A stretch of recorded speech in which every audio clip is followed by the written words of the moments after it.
Labor Day weekend, 2015. My family and I were searching for an escape from the noise and pressure of city life. My wife Heather had found an old fire watchman's cabin tucked deep in the Idaho wilderness, promising the isolation we craved.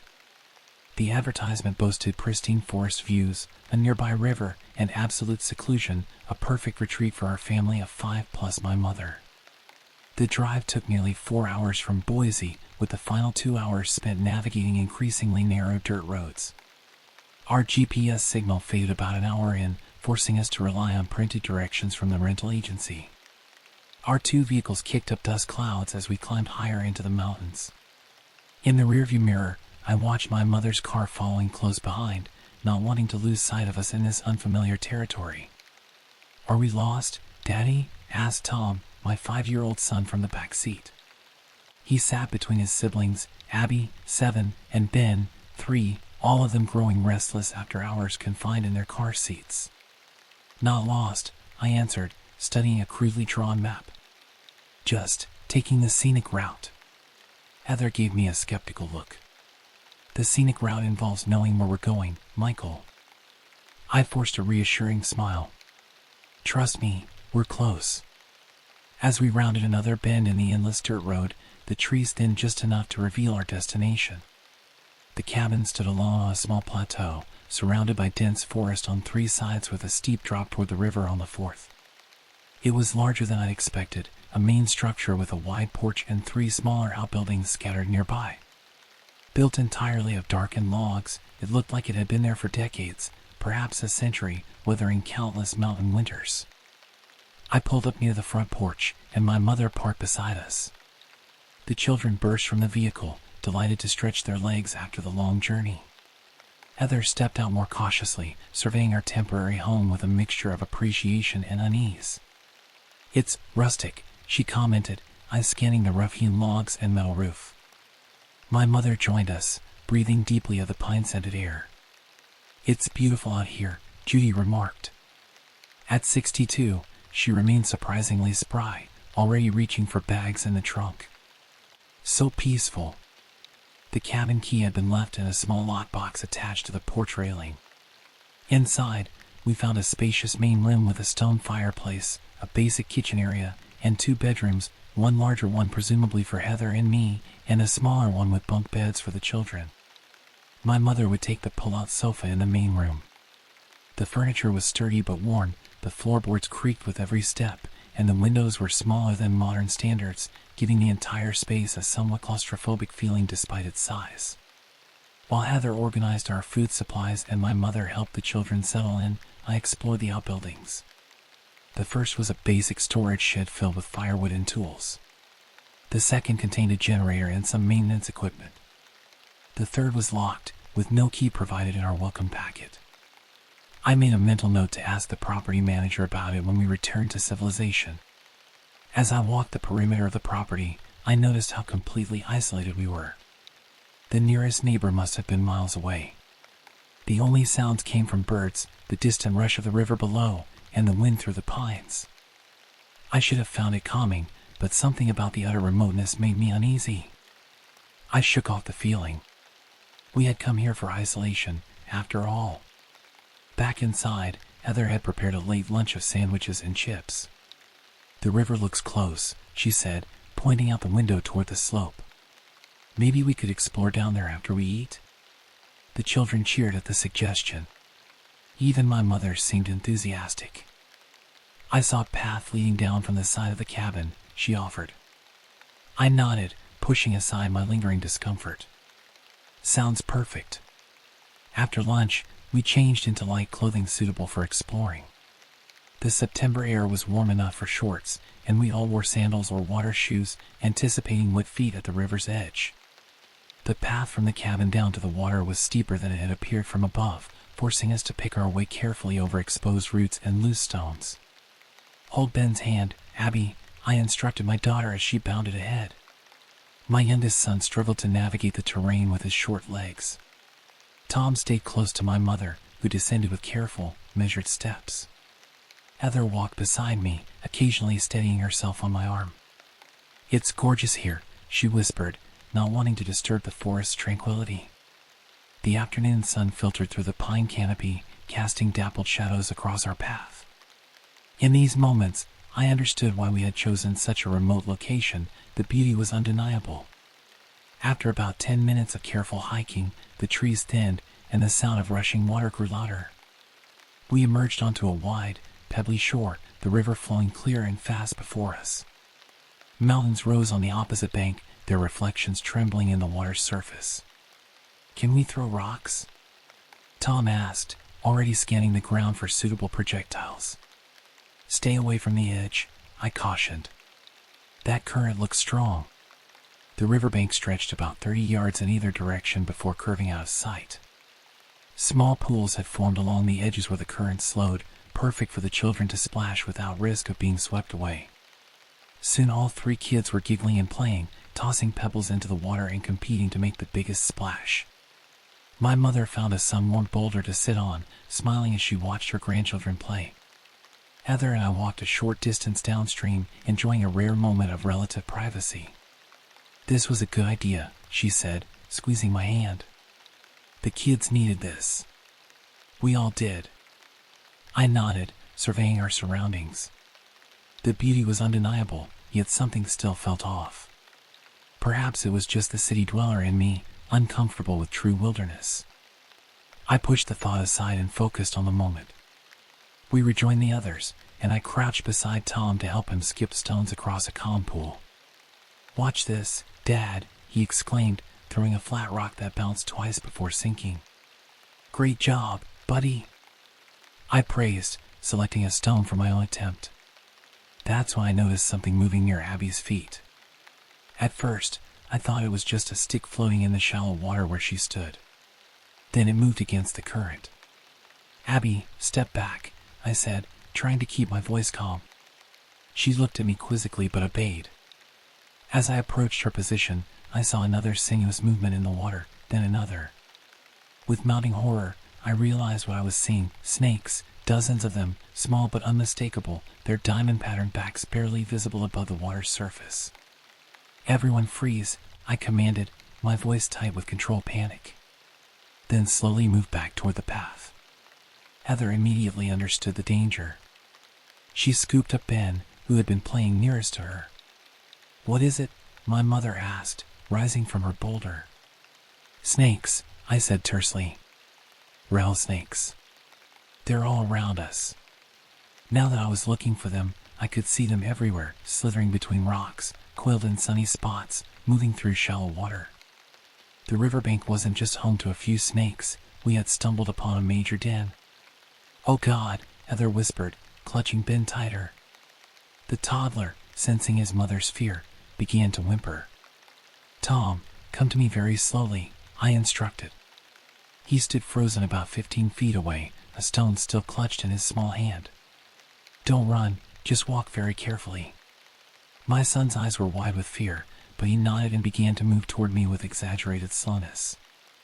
I counted each of his steps, praying he wouldn't startle any of the reptiles. When he was within reach, I grabbed him and lifted him into my arms. "Abby, now you," I said, extending my free hand toward my daughter. She was closer to my mother, who had also realized the danger and was carefully making her way toward her. "I've got her," my mother said, taking Abby's hand. With excruciating slowness, our family regrouped near the forest path. Every movement felt dangerously loud, every step potentially fatal. The rattlesnakes, apparently disturbed by our presence, had begun to move more actively around the riverbank. I hadn't heard any warning rattles yet, but I knew how quickly that could change. "Back up the path," I whispered. "Carefully." We retreated, maintaining our slow pace until we were well into the forest. Only then did we allow ourselves to move faster, practically jogging up the steep trail toward the safety of the cabin. No one spoke until we reached the clearing, all of us breathing heavily from exertion and fear.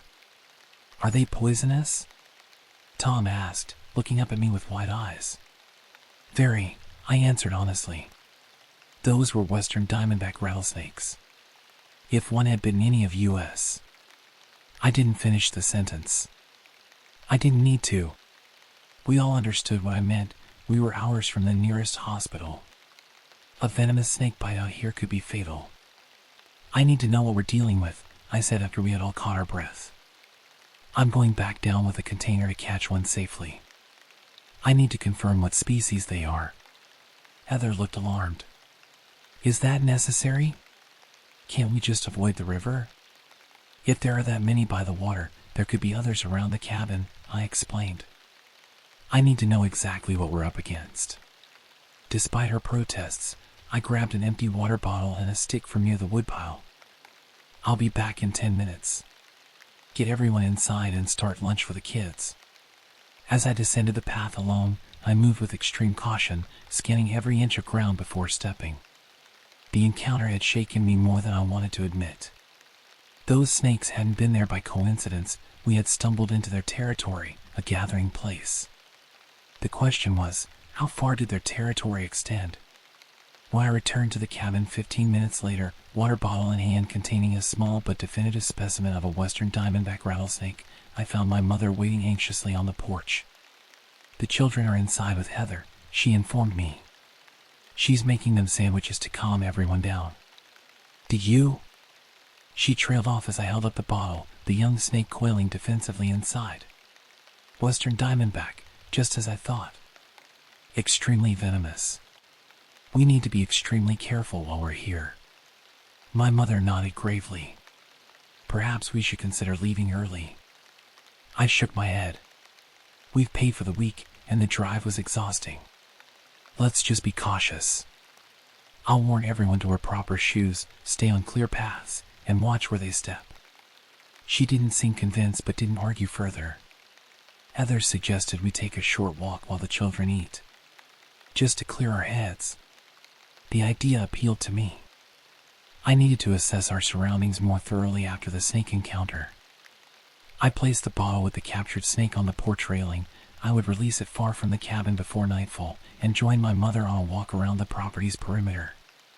The forest pressed close on 3 sides of the clearing, ancient pines and firs creating a dark boundary between our temporary home and the wilderness beyond.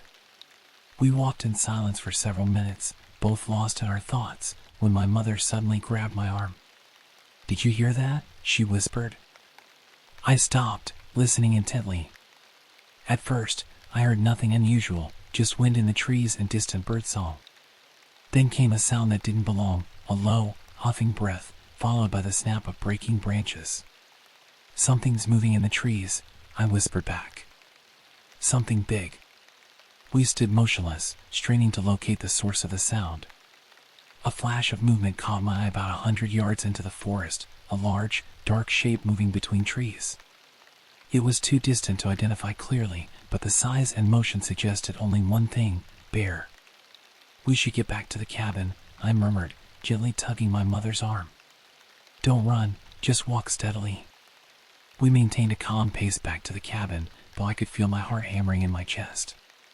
Bears weren't unusual in these mountains, but their proximity to our temporary home was concerning.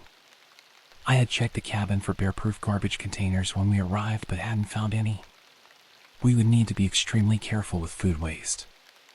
As we approached the cabin, I noticed the front door was closed, but we had left it open to air out the musty interior. Through the windows, I could see Heather gesturing animatedly to the children, who were huddled around her at the kitchen table. We entered to find all 4 of them wide-eyed and speaking in hushed tones. What happened? I asked immediately.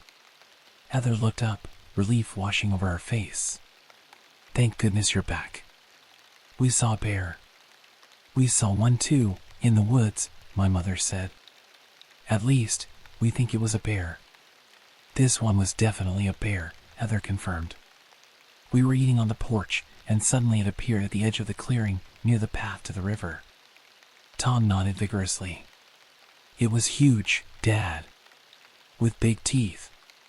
You couldn't see its teeth from that distance, Abby corrected, always the pragmatic one.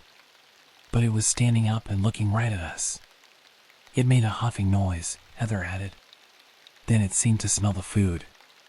That's when I gathered everyone and came inside. I moved to the window, scanning the clearing and forest edge. I don't see anything now. But we'll need to be careful. No food outside, and we'll need to store garbage properly. The afternoon passed tensely. We remained inside, playing board games we had brought along and trying to maintain a semblance of normalcy for the children's sake. As the sun began to dip toward the mountains, I stepped onto the porch to assess our situation. The clearing appeared peaceful, with no sign of wildlife, threatening or otherwise. That tranquility was shattered by the sudden roar of an engine. I turned toward the dirt road leading to the cabin just as an ATV burst into view, kicking up a cloud of dust. 2 men rode on it, one driving, one behind, both wearing dirty clothes and baseball caps pulled low over their faces. They slowed as they approached the cabin, the driver cutting the engine to an idle. For a long, uncomfortable moment, they simply sat there, staring at me on the porch. I raised a hand in greeting, unsure what else to do. Neither man returned the gesture. The passenger whispered something to the driver, who nodded slightly. They both continued to stare, their expressions hidden beneath their caps but their posture unmistakably hostile. "Can I help you?" I called out, trying to sound friendly despite my growing unease. No response. The driver revved the engine once, then turned the ATV in a tight circle and sped back down the road. The encounter lasted less than a minute, but it left me deeply disturbed. In these remote mountains, we were entirely vulnerable. Help, if needed, was hours away. I went back inside, debating whether to mention the strange visitors to my family. Heather noticed my expression immediately. "What's wrong?" she asked quietly, moving away from the children who were engaged in a game of cards with my mother. "Nothing, probably," I answered, keeping my voice low. "Just some locals on an ATV passing by." They seemed odd. Odd how? I struggled to articulate what had bothered me about the encounter. Just the way they looked at the cabin. At me. Like they were assessing something. Heather frowned. "Should we be worried?" "No," I said, more confidently than I felt. "Probably just curious about who's renting the place." "It's nothing." But it wasn't nothing. Twice more that afternoon, the same ATV passed by our cabin, each time slowing so its occupants could stare at our temporary home. On the third pass, one of them pointed toward the river path, then made a slashing motion across his throat before they sped away. "They're just trying to scare us," I told Heather after describing the gesture. "Locals who don't like tourists in their territory." "Well, it's working," she replied. "I'm scared." As daylight faded, we prepared dinner inside with the doors locked and curtains drawn. None of us mentioned leaving early, but I could feel the thought hanging in the air, unspoken but growing more appealing with each passing hour. Darkness falls differently in the mountains. It doesn't gradually dim like in the city, where streetlights and buildings hold back the night. Here, when the sun dropped behind the western peaks, darkness swept over the landscape like a flood, absolute and consuming. Inside our cabin, the warm glow of lamps and the crackling fire in the stone hearth created an illusion of safety, but each time I glanced toward the windows, I saw only impenetrable blackness beyond. Dinner had been a subdued affair. The children, sensing the adults' tension despite our efforts to act normal, were unusually quiet. Even Ben, normally a chatterbox during meals, ate his pasta in silence, his eyes frequently darting to the windows. "Who wants to play another game before bedtime?" my mother suggested brightly after we had cleared the dishes. She had always been the one to maintain normalcy in difficult situations, a skill developed over decades of life's challenges. The children responded with half-hearted enthusiasm. As they set up a board game at the kitchen table, Heather pulled me aside. "I don't like this place," she whispered. "First the snakes, then the bear, now those men. Something feels wrong here." I nodded, unable to disagree. "I know. But it's just one night. We'll reassess in the morning. If things still feel off, we can leave then." She seemed unconvinced but returned to help with the game. I stepped outside onto the porch, ostensibly to check the weather but really needing a moment alone with my thoughts. The night air was cool and still. Stars blazed overhead with an intensity impossible in the city, their light seemingly close enough to touch. Under different circumstances, I would have found it beautiful, awe-inspiring. Tonight, it only emphasized our isolation. A sound caught my attention, a distant engine growl that rose and fell in the night air. The ATV again? It seemed to be circling somewhere in the forest, never approaching directly but never truly leaving either. Marking territory, perhaps. Or waiting. I returned inside, double-checking that all doors and windows were securely locked. The cabin's ancient locks offered little real security, but they provided some peace of mind. Bedtime for the little ones, Heather announced after the game concluded. Ben was already yawning, and even energetic Tom looked ready for sleep after the day's excitement and stress. The nightly routine of teeth brushing and pajamas proceeded normally, though I noticed Heather kept the children closer than usual, never letting them out of her sight even for a moment. When it came time to tuck them into the bunk beds in the small second bedroom, all 3 children were uncharacteristically clingy. "Can you leave the light on, Daddy?" Abby asked as I pulled her covers up. "Just the small lamp," I agreed, understanding her fear. "I'll be right in the next room if you need anything." "What if the bear comes?" Tom whispered from the bottom bunk. "Bears can't open doors," I assured him, hoping I sounded more confident than I felt. "And they're more afraid of us than we are of them." This was the standard line parents told children about wildlife, though in this case, I doubted its truth. The bear we had seen showed no fear of humans, unusual and concerning behavior. "Try to get some sleep," I said, kissing each child's forehead. "Tomorrow we'll have a better day." Back in the main room, my mother had begun preparing the sofa for her bed while Heather sat before the fire, staring into the flames. "The children are worried," I told them, keeping my voice low. "They're not the only ones," my mother replied. "Those men on the ATV, they came by again while you were putting the children to bed." I stiffened. "They did? What happened?" "Nothing, really. They just stopped on the road, looking at the cabin. Then they turned off their headlight and sat there in the dark for about 5 minutes before leaving." This news disturbed me deeply. "Why didn't you call me?" "I didn't want to alarm the children," she explained. "And what could we have done? We're hours from anywhere, with no cell service." She was right, of course. Our vulnerability in this remote location was absolute. Any help we might need was far beyond reach. "Let's just get through the night," Heather suggested, though her tight expression betrayed her anxiety. "We'll decide in the morning whether to stay or go." We prepared for bed with an unspoken tension hanging in the air. Every creak of the cabin's timbers, every whisper of wind against the windows, set my nerves on edge. I checked the locks one final time before joining Heather in the master bedroom. "Do you think we're overreacting?" she asked as we lay in the darkness, both wide awake despite our exhaustion. "Probably," I said, though I didn't believe it. "It's just being somewhere unfamiliar, with no one else around. Makes normal things seem threatening." "Maybe," she conceded, moving closer to me. "But I can't shake the feeling that something's wrong here. Like we're not supposed to be here." I wrapped an arm around her, offering comfort I didn't feel. "Try to sleep. Things always look better in daylight." But sleep proved elusive.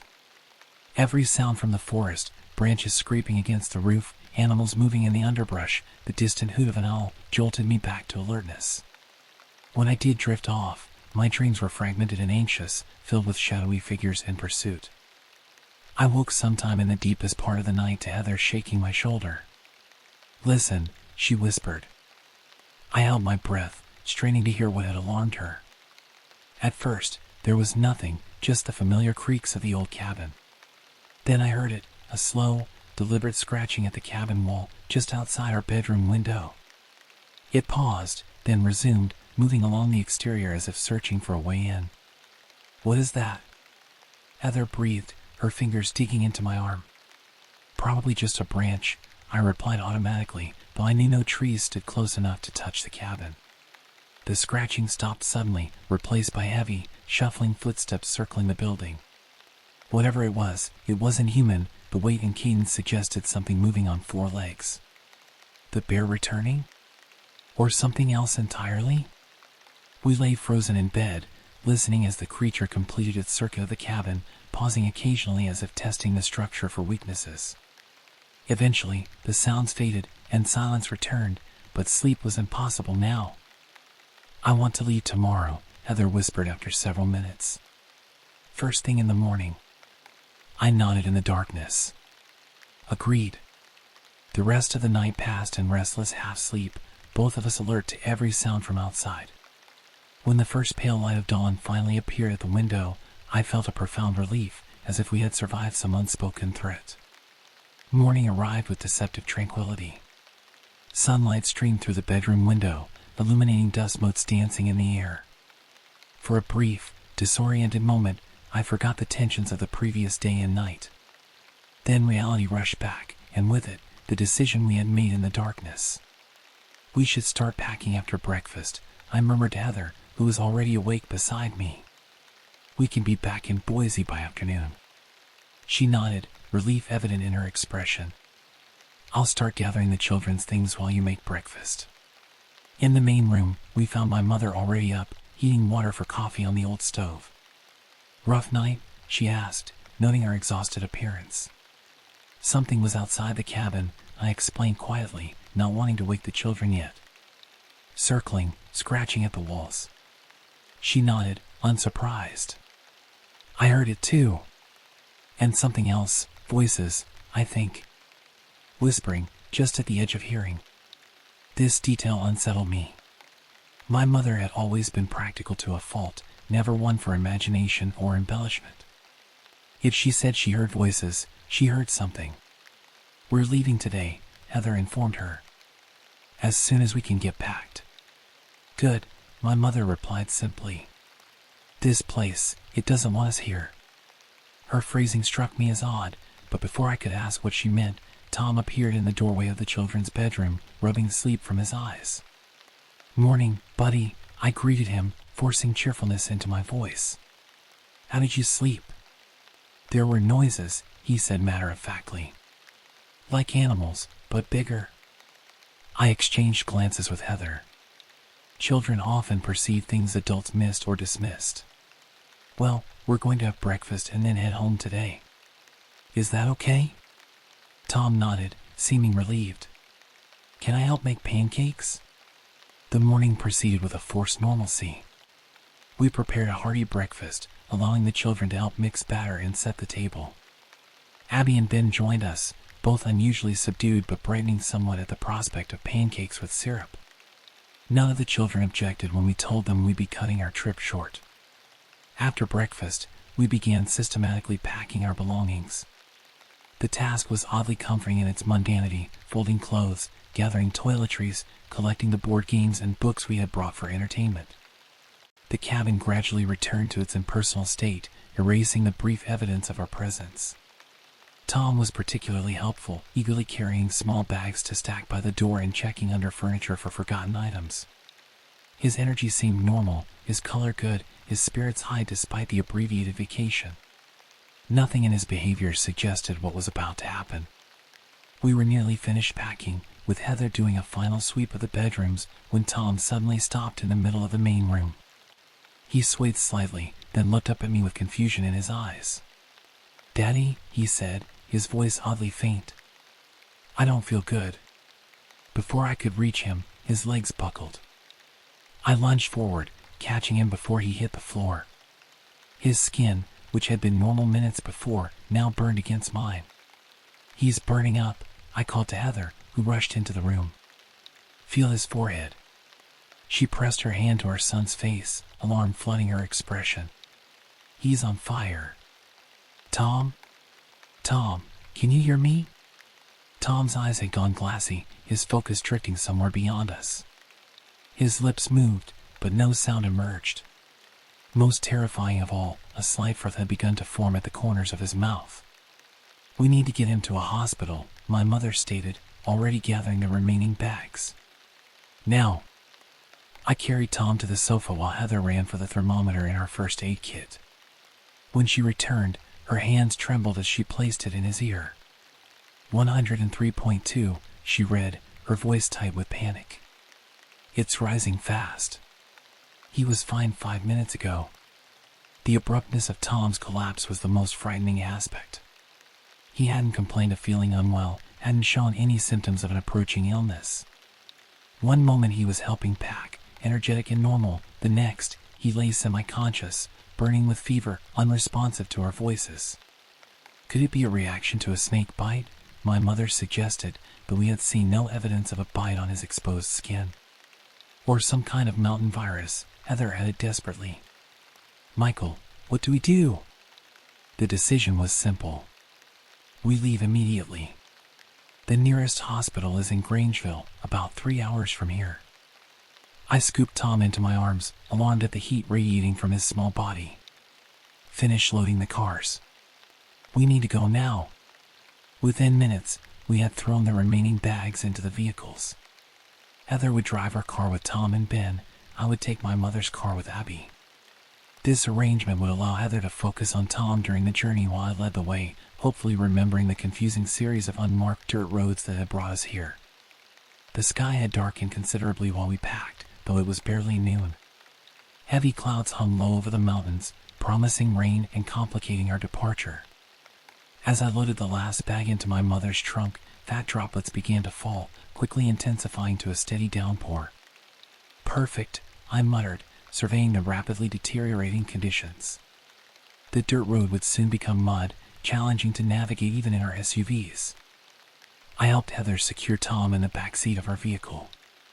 He remained unresponsive, his breathing shallow, his skin frightfully hot to the touch. Ben sat beside him, unusually quiet, his small face solemn with worry for his brother. Drive carefully, I instructed Heather. Stay right behind me. If we get separated. I didn't finish the sentence. Getting separated on these mountain roads, in these conditions, with a critically ill child, was unthinkable. Heather nodded, her face pale but determined. Just get us out of here. With Abby and my mother in her car, I turned the key, relieved when the engine started immediately. Heather's car came to life behind me. Through sheets of rain, I could make out her tense form behind the wheel, leaning forward to peer through the windshield wiper's arc. I pulled away from the cabin, following the rough track that served as a driveway until it connected with the slightly wider dirt road. The surface was already turning slick with mud, forcing me to drive slower than I wanted. Every minute mattered with Tom's condition, but an accident on these remote roads would doom us all. We had traveled perhaps a quarter mile when the forest on either side of the road seemed to close in, branches reaching toward us like grasping fingers in the wind. The rain intensified, drumming on the roof and reducing visibility to mere yards.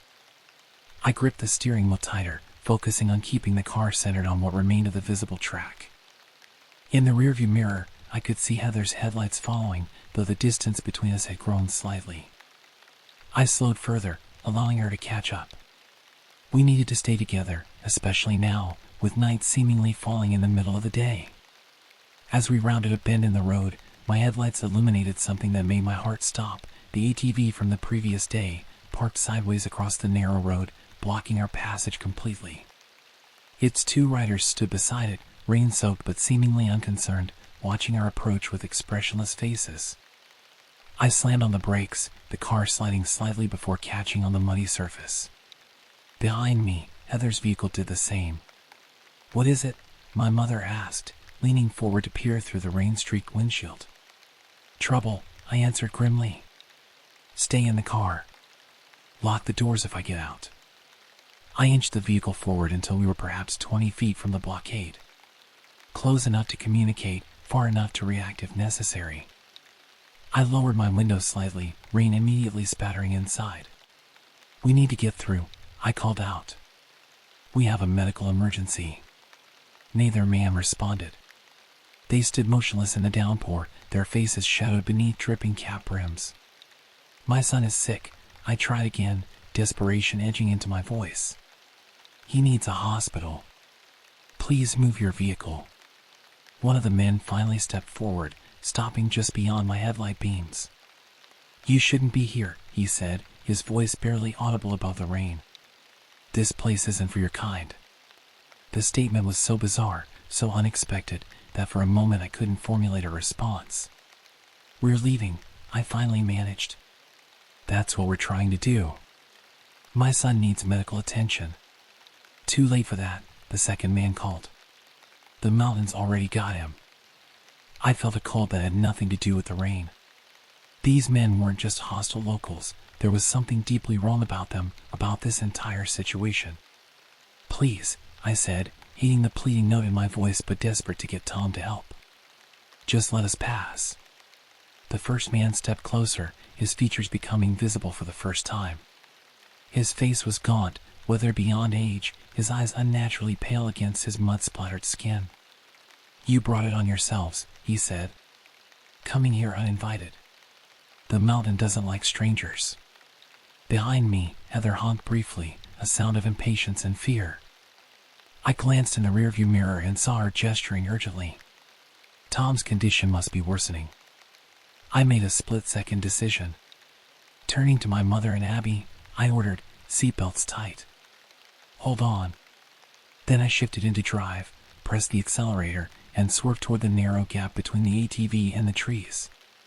There wasn't quite enough room, but I was counting on the weight and momentum of our vehicle to push the lighter ATV aside. The men jumped back as I accelerated. Metal screeched against metal as we sideswiped the ATV, pushing it several feet before breaking free. In the mirror, I saw Heather following my path, her face set with determination as she navigated the gap I had created. "Are they following?" I asked my mother, who was turned in her seat looking back. "I don't think so," she answered after a moment. "I can't see them anymore in this rain." Relief flooded me, short-lived but intense. We had escaped the immediate threat, but Tom's condition remained critical, and we still faced miles of treacherous mountain roads before reaching help. "Is Tom going to be okay?" Abby asked from beside me, her small voice tight with worry. "We're going to make sure he is," I promised, though doubt not at my certainty. The strange men's words echoed in my mind. The mountains already got him. What did that mean? And why had Tom collapsed so suddenly, without warning or apparent cause? Questions without answers swirled as we continued our desperate journey down the mountain, rain lashing at our windows and darkness closing in around us. The rain transformed the dirt road into a muddy obstacle course. Each curve brought new challenges, deep puddles of unknown depth, fallen branches, sections where the road itself seemed to be washing away beneath our tires. I drove with absolute concentration, aware that any mistake could strand us in this wilderness with Tom's condition deteriorating by the minute. Heather remained close behind, her headlights a reassuring presence in my rearview mirror. Through the rain-streaked glass, I could occasionally glimpse her tense profile, leaning forward over the steering wheel. Once, when the road straightened briefly, I caught a glimpse of Tom in her back seat, now seemingly unconscious, his head lolling against the window. "We need to go faster," I murmured, but I knew it was impossible in these conditions. "You're doing the best you can," my mother said from beside me. "Just keep going." Abby sat quietly in the back seat, her usual chatter silenced by the gravity of our situation. Occasionally she would ask about her brother, and I would offer reassurances that sounded hollow even to my own ears. We had been driving for perhaps 20 minutes, having covered only a few miles of the tortuous mountain road, when my mother suddenly gripped my arm. "Listen," she whispered. I reduced pressure on the accelerator, allowing the car to slow slightly. At first, I heard nothing beyond the drumming rain and laboring engine. Then it came through, a distant but distinct mechanical growl, rising and falling with the wind. "The ATV," I confirmed grimly. "They're following us." "How?" my mother demanded. "We left them behind. There must be other routes through these woods. Trails we don't know about." I pressed the accelerator again, urging more speed from the vehicle despite the dangerous conditions. The sound grew louder, closer. They were gaining on us, using their knowledge of the terrain to cut us off. I scanned the road ahead desperately, looking for any sign of the main highway that would lead us to civilization and safety. "There!" Abby suddenly called from the back seat, pointing through her window. "Daddy, look!" I followed her gesture and saw headlights in the distance, approaching along a road that would intersect with ours in perhaps a quarter mile. Not the ATV, these were car headlights, meaning we had nearly reached a main road. "Hold on," I instructed, pushing our speed to the absolute limit the conditions would allow. Behind us, Heather matched my pace, understanding from my urgency that something was wrong. The ATV's roar grew louder still, now accompanied by shouts that carried even through the rain and closed windows. They were almost upon us, a approaching rapidly from a trail that ran parallel to our road. We reached the intersection just as the ATV burst from the trees to our right. I swerved hard, cutting in front of an approaching logging truck whose driver blasted his horn in alarm. Heather followed, her car fishtailing slightly before regaining traction. The truck driver braked hard, inadvertently blocking the ATV's path and buying us precious seconds. Now on a paved road, still narrow and winding, but infinitely more navigable than the mud track we had left behind, I allowed myself a moment of cautious optimism. The road signs indicated we were on Highway 14, which would eventually lead us to Grangeville and the hospital Tom desperately needed. The reprieve was short-lived. In my mirror, I saw the ATV emerge from the side road, now carrying 3 men instead of 2. The new addition wore no helmet or cap, his long hair streaming behind him as they accelerated in pursuit. "They're still coming," my mother observed tensely. "Why?" I demanded of no one in particular. "What do they want from us?"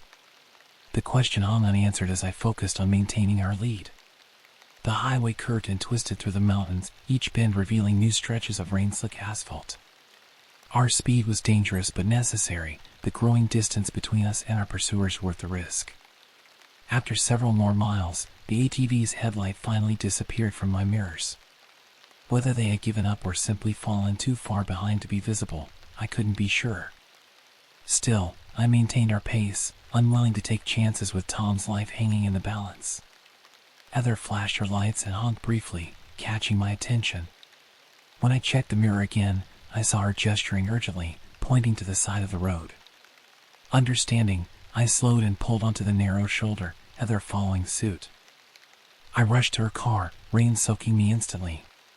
She rolled down her window, her face a mask of terror. "It's Tom," she said, her voice breaking. He stopped responding completely. His breathing is getting weaker. And there's foam, more foam around his mouth. I looked past her to the back seat, where Tom lay limp against his car seat restraints. His skin had taken on a grayish pallor beneath the feverish flush, his chest barely moving with shallow breaths. "How far to the hospital?" Heather demanded. "At least 2 more hours," I admitted, the words like ash in my mouth. "He doesn't have 2 hours," she whispered. "Michael, we're going to lose him." The statement hit me like a physical blow. I stood in the pouring rain, paralyzed by the enormity of our situation.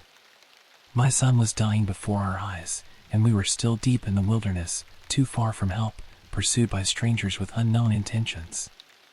A sound from the back seat drew my attention, Ben crying softly, his small hand resting on his brother's arm. The sight galvanized me. "We keep going," I decided. "As fast as we can. But first."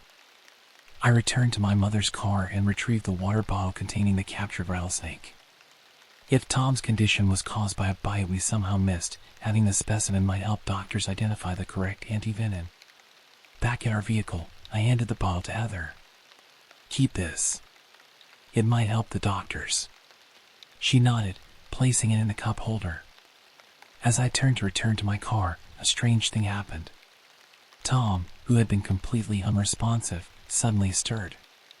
His eyes fluttered open, unfocused but undeniably conscious. "Tom?" Heather called, turning in her seat. "Can you hear me?" He didn't respond verbally, but his eyes tracked to the water bottle containing the snake. For a moment, so brief I might have imagined it, his expression changed from vacant to horrified. Then his eyes closed again, and he slumped back into unconsciousness. "Did you see that?" I asked Heather. He reacted to the snake. She nodded slowly. "It's the first response we've gotten from him in over an hour." Something clicked in my mind, a connection I couldn't fully articulate but felt with certainty. "Get rid of it," I said suddenly. "What?" "The snake. Throw it out. Now." Heather looked bewildered but didn't argue. She rolled down her window and tossed the bottle into the wet underbrush beside the road. "Now let's go," I urged, already turning back toward my mother's car. "Stay close behind me." We resumed our journey, the roads gradually improving as we descended from the mountains. Signs of civilization appeared with increasing frequency, gas stations, small clusters of houses, road markers indicating decreasing distance to Grangeville. 20 minutes after discarding the snake, Heather flashed her lights repeatedly. I pulled over once more, fear clutching at my heart. Had Tom's condition worsened further? Was it already too late? I ran to her window, prepared for the worst. Instead, I found her smiling through tears. "He's awake," she said incredulously. "His fever's breaking. Michael, he's asking for water." I looked past her to see Tom sitting up weakly in his seat, pale but alert, his eyes clear and focused. Ben sat beside him, beaming with relief. "Hey, buddy," I called, my voice thick with emotion. "How are you feeling?" "Tired," Tom answered, his voice faint but unmistakably his own. "What happened?" "You got sick," I explained simply. "We're taking you to the doctor."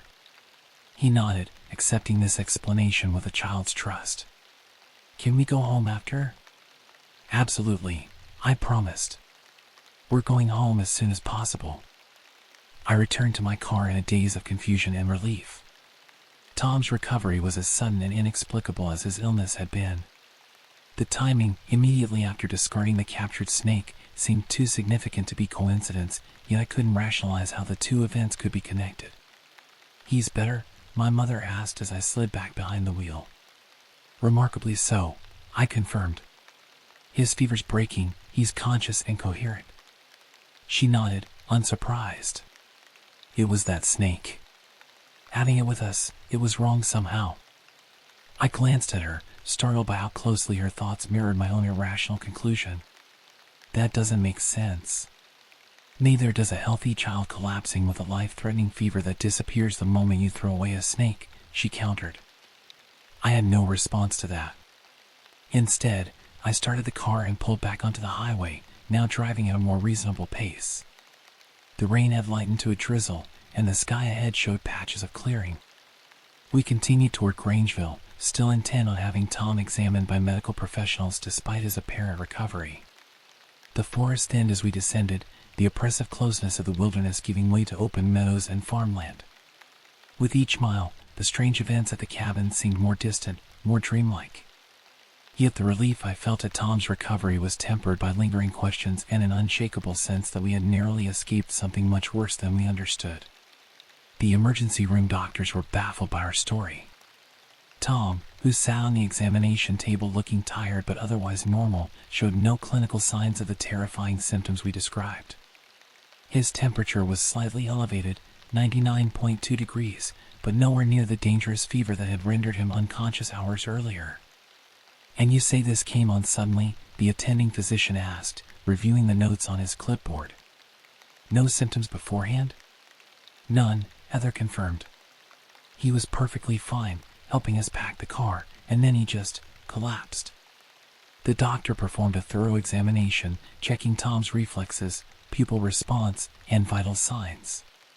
He ordered blood tests, which revealed nothing unusual except slight dehydration. "What about snake venom?" I suggested. "Could it have been a bite we didn't notice?" The doctor examined Tom's exposed skin again, paying special attention to his ankles and feet, where a bite would most likely have occurred. "There's no evidence of a puncture wound or local tissue reaction," he concluded. "And rattlesnake bites typically cause visible symptoms at the site: swelling, discoloration, pain." "But we found a nest of rattlesnakes near the cabin," Heather persisted. "And he improved after we got rid of the snake we captured." The doctor's expression remained professionally neutral, but I could see skepticism in his eyes. Children can spike fevers rapidly, especially with certain viral infections, and they can recover just as quickly. It's unusual but not unheard of. We accepted this explanation because we had no alternative that made scientific sense. The doctor prescribed rest, fluids, and over-the-counter fever reducers if needed, then discharged us with instructions to return if Tom's symptoms reappeared. Outside the hospital, standing in the parking lot under a sky now clear to reveal stars, we faced a decision. "It's almost 10 p.m., I observed. "We can find a hotel in town for the night or push on toward home." "Home," Tom said immediately from his place in Heather's arms. "I want to go home." Heather looked at me, her expression resolute. I don't want to stay anywhere near those mountains. Let's just drive back to Boise. We can take turns if we get tired. My mother nodded in agreement. The sooner we put distance between us and that place, the better. The journey back to Boise took nearly 4 hours on the dark highway. Tom slept peacefully in the back seat, his color normal, his breathing deep and regular. Ben dozed beside him, occasionally waking to check on his brother before drifting off again. In the other car, my mother drove while Abby slept, our caravan making steady progress through the night. We arrived home around 2 a.m., exhausted but relieved. The familiar comfort of our house enveloped us as we carried the sleeping children to their beds. No one suggested unpacking the cars, that could wait until morning. For now, simply being home, safe and together, was enough. I awoke late the next morning to find Heather already up, sitting at the kitchen table with a cup of coffee, staring intently at her laptop screen. "What are you researching?" I asked, pouring my own coffee. "The cabin," she replied without looking up, "and the area around it." I joined her at the table, glancing at the screen. She had been searching news archives and local history sites for information about our rental property. "Find anything interesting?" She nodded grimly. The cabin was originally a fire watchman's station built in the 1930s. After the Forest Service automated most of their fire detection in the 1980s, it was sold to private owners. There have been several since then, none keeping it for more than a few years. "That's not unusual for a remote property," I pointed out. "It's a lot of maintenance." "True," she conceded. "But look at this." She turned the laptop toward me, displaying a local newspaper article from 2007. The headline read, "Missing hiker's vehicle found near abandoned cabin." The story detailed the disappearance of a couple who had been backpacking in the area. Their car was discovered parked near our rental cabin, but despite extensive searches, the hikers themselves were never found. "That's disturbing," I admitted, "but it could be coincidence. Those mountains are vast, and people occasionally get lost hiking." "There's more," Heather said, clicking to another tab. This article, from 2012, described a family of 4 who had rented the cabin for a week. On the second day, their 8-year-old daughter became severely ill with an unidentified fever. They left immediately for medical help, but the girl died before reaching the hospital. I felt a chill despite the warm kitchen. The parallels to our own experience were too specific to dismiss. "And this," Heather continued, opening yet another article. "In 2014, just a year before our visit, a man had been found wandering on the highway near Grangeville, disoriented and suffering from exposure. When questioned by police, he claimed he had been staying at the cabin with his brother when they were surrounded by hostile locals who threatened them. He had fled in the night, but his brother stayed behind. Authorities searching the cabin found no sign of the brother, and the case remained open. Why didn't any of this come up when we were researching places to rent?" I wondered aloud. "The rental listing used a different name for the property," Heather explained. "Called it Whispering Pines Retreat instead of Old Watchman's Cabin. I only made the connection when I found it on map." I sat back, processing this disturbing information. Should we report our experience to someone? The rental agency, at least? "I already tried," Heather said. "The website is down this morning. The phone number goes to a disconnected message." We fell silent, the implications hanging between us. Had we been deliberately lured to that remote location? Were the strange men on the ATV connected to the previous incidents? "How are the children?" I finally asked, changing the subject to something less unsettling. "All fine. Tom slept through the night without any issues. He doesn't remember much about being sick, just feeling dizzy and then waking up in the car. This selective amnesia was perhaps a blessing. Tom had been spared the terror of his own brush with death, unlike Heather and me, who would carry those memories forever." My mother joined us shortly after, accepting a cup of coffee with visible fatigue still lining her face. "I've been thinking about something all night," she said without preamble. "Something I need to tell you both." Heather closed her laptop, giving my mother her full attention. I did the same, recognizing the serious tone in her voice. The night before we left for that trip, she began slowly, I had a dream. A nightmare, really. So vivid that it woke me in the middle of the night. What was it about? I prompted when she paused. Our trip, she answered simply. I dreamed we went to a cabin in the mountains. That we encountered snakes by a river. That a bear appeared near the cabin. That strange man watched us from the forest. The hairs on my arms rose as she recounted dream elements that matched our actual experiences with eerie precision. In the dream, she continued, her voice dropping lower, something terrible happened to one of the children. I saw. Her voice broke, and tears welled in her eyes. I saw Tom collapse. I saw him die. Heather reached across the table, gripping my mother's hand. But he didn't. He's fine. We all got out safely. My mother nodded, wiping away tears. I know. And that's why I need to tell you this. When I woke from that nightmare, I was terrified. I nearly called you to cancel the trip. But then I told myself it was just anxiety, just my mind playing tricks. I convinced myself not to be superstitious. Mom, you couldn't have known, I assured her. It was just a dream. She shook her head firmly. No. It was a warning. I felt it even then, but I ignored my instincts. And because of that, we nearly lost Tom. The kitchen fell silent except for the soft ticking of the wall clock. Outside, the neighborhood sounds of a normal Sunday morning filtered in, children playing, a lawnmower, a dog barking. The ordinary world continued, oblivious to our brush with inexplicable horror. I'll never forgive myself for not speaking up, my mother concluded quietly. There's nothing to forgive, Heather insisted. We all made it home. That's what matters. But as we sat in our bright kitchen, surrounded by the comforting trappings of civilization, I couldn't shake the feeling that we had encountered something in those mountains that defied rational explanation, something ancient and malevolent that had marked us in ways we might never fully understand. Tom appeared in the doorway then, sleep-tousled but healthy, asking for breakfast as if nothing unusual had happened. We rushed to accommodate him, grateful for his recovery, for his innocence, for the second chance we had all been given. Yet even as normalcy reasserted itself, I knew that none of us would ever view the wilderness in quite the same way again. The mountains had shown us their true face, not the benign mask of scenic beauty presented in travel brochures, but something older and darker, something that regarded human visitors as unwelcome intruders to be warned away or destroyed. 1 week after our hasty departure from the cabin, life had largely returned to normal.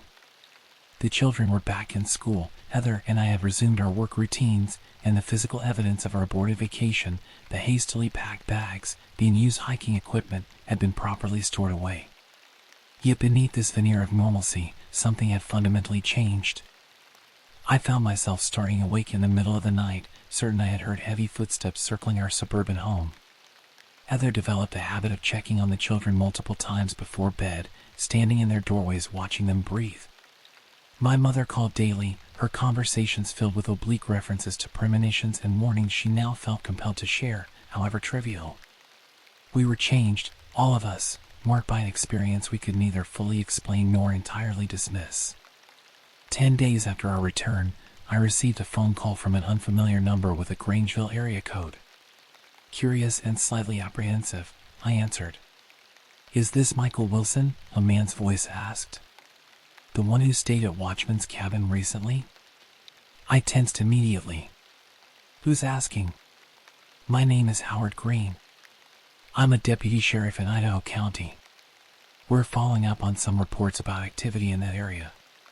My pulse quickened. "What kind of reports?" "Sir, I'd rather discuss this in person if possible. I understand you live in Boise? I'll be down there tomorrow on another matter. Could we meet briefly?"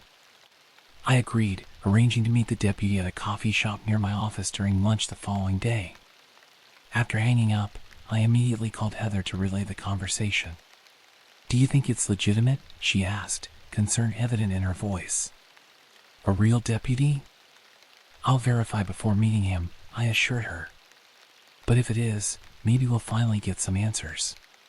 The next day, I arrived at the coffee shop early, selecting a table with a clear view of the entrance and exits, a precaution that would have seemed paranoid before our experience but now felt necessary.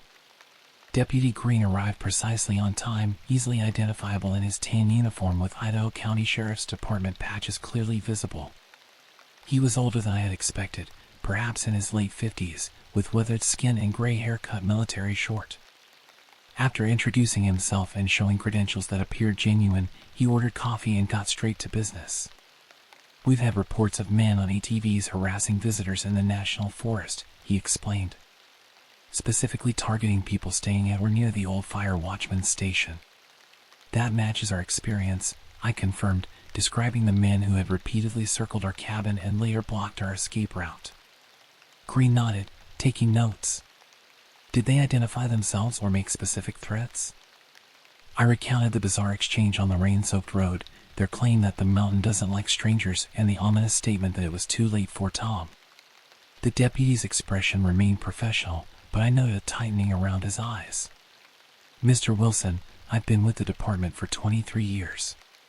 In that time, we've had 7 reported incidents involving that cabin. Yours is the 8th. What kind of incidents?" I asked, though I suspected I already knew from Heather's research. "Missing persons, unexplained illnesses, threatening encounters with locals." He paused, seeming to weigh his next words carefully. "The problem is, we can never find these supposed locals. No one matching the descriptions lives in the area. No registered ATVs. Nothing." I leaned forward. "Then who are they?" Green sighed. "That's where it gets complicated. The land where the cabin stands has a history. Before it was national forest, before white settlers even, it was considered special ground by the Nez Perce tribe. Not quite sacred, from what I understand, but significant. A place where the boundary between worlds was thin." I felt a chill despite the coffee shop's warmth. "What does that mean exactly?" "According to tribal stories, it was a place where spirits and physical beings could interact more easily than elsewhere. The Nez Perce avoided building or camping there. When the Forest Service constructed the watchman's cabin in the 1930s, tribal elders protested, but no one listened." "You're suggesting some kind of supernatural explanation," I said flatly, uncomfortable with the direction of the conversation. Green held up his hands. "I'm not suggesting anything, sir. I'm a law enforcement officer. I deal in facts and evidence. All I can tell you is that we've never been able to identify the individuals who harass visitors to that cabin, despite multiple reports over decades." He sipped his coffee before continuing. "What interests me about your case is that you all made it out. Most don't, or they leave someone behind. The fact that your son recovered is unusual. The mention of Tom's mysterious illness and equally mysterious recovery brought back the terror of that day with visceral intensity. The doctors couldn't explain it, I admitted. But it started after we found the rattlesnakes and ended after we discarded the one I captured." Green's expression sharpened. "You took one of the snakes?" "To identify it, yes. I caught a young one in a water bottle." "And your son became ill after that?" I nodded, the timeline suddenly significant in a way it hadn't been before. "Yes, within hours." "But recovered when you got rid of it?" "Almost immediately," I confirmed. "Though that doesn't make scientific sense." Green was silent for a long moment, turning his coffee cup slowly between withered hands. "Mr. Wilson, I'm going to tell you something off the record. Something not in any official report." I waited, tension building in my chest. "My grandfather was Nez Perce," he said quietly. "He told me stories about that mountain when I was a boy. He said it was protected by guardian spirits that took the form of animals, snakes, bears, wolves. They were physical but more than physical. Taking anything from that place, especially one of the guardian creatures, was the gravest offense possible." I thought of the rattlesnake in the water bottle, captured from the riverbank and carried back to the cabin. Of Tom's sudden collapse. Of his immediate recovery when we discarded it. "You think taking the snake caused Tom's illness?" I said, the words sticking in my throat. Green shrugged slightly. I'm just telling you the stories I was told. Make of them what you will. And the man on the ATV? According to those same stories, human guardians also protected the place. People who had merged with the mountain somehow. Neither fully human nor fully spirit. The description sent a shudder through me, recalling the unnaturally pale eyes of the man who had confronted us on the rain-soaked road, his weathered face seeming older than possible. Why are you telling me this? I asked finally. It's not exactly standard police procedure. Green's expression softened slightly. Because you and your family survived when others didn't. Because your son recovered when other children haven't. I thought he deserved some context, however unconventional. He stood, leaving his coffee half-finished. Officially, we're investigating reports of harassment and trespassing in the National Forest. I've taken your statement and will add it to our case file.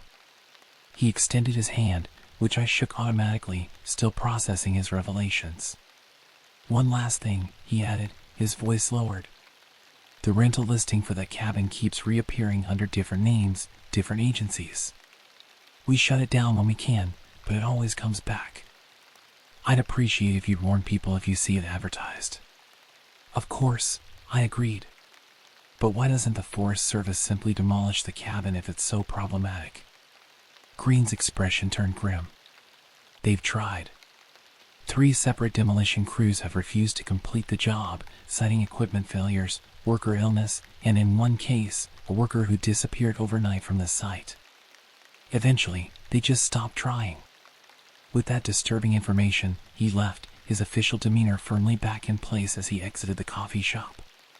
That evening, I relayed the conversation to Heather and my mother. We sat in our living room after the children were asleep, speaking in low voices as if the subject matter itself demanded secrecy. It sounds insane, Heather said when I finished, but after what happened to Tom. I believe it, my mother stated firmly. My dream was too specific, too accurate to be coincidence. Something wanted to warn us, and when we ignored the warning, it tried to take Tom. I had always been the skeptic in the family, the one who required logical explanations and empirical evidence. But our experience defied conventional interpretation. Tom's illness had appeared and vanished with impossible speed, perfectly correlated with the presence and disposal of the captured snake. The strange men had known things they couldn't possibly know. My mother's dream had predicted events with uncomfortable precision.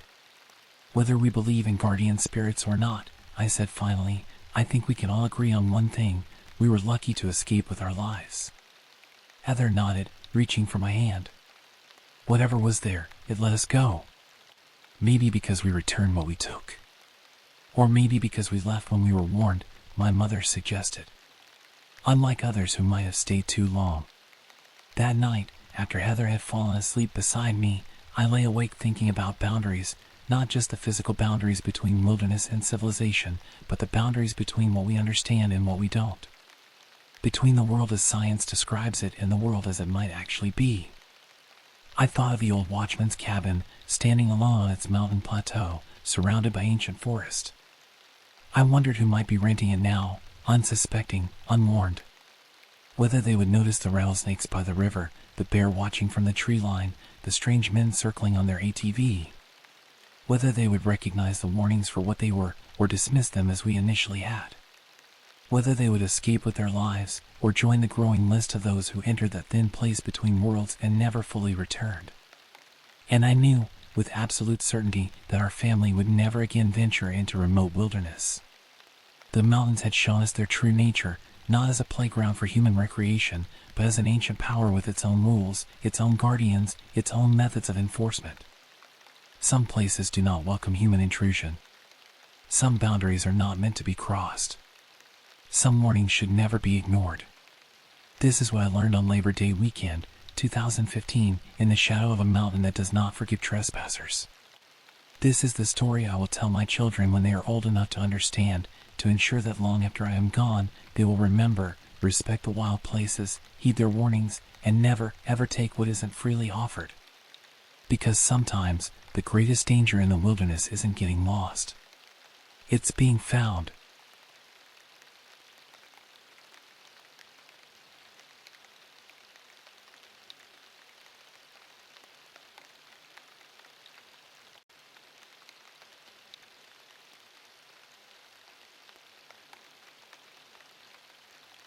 The untamed wilderness has always beckoned to me.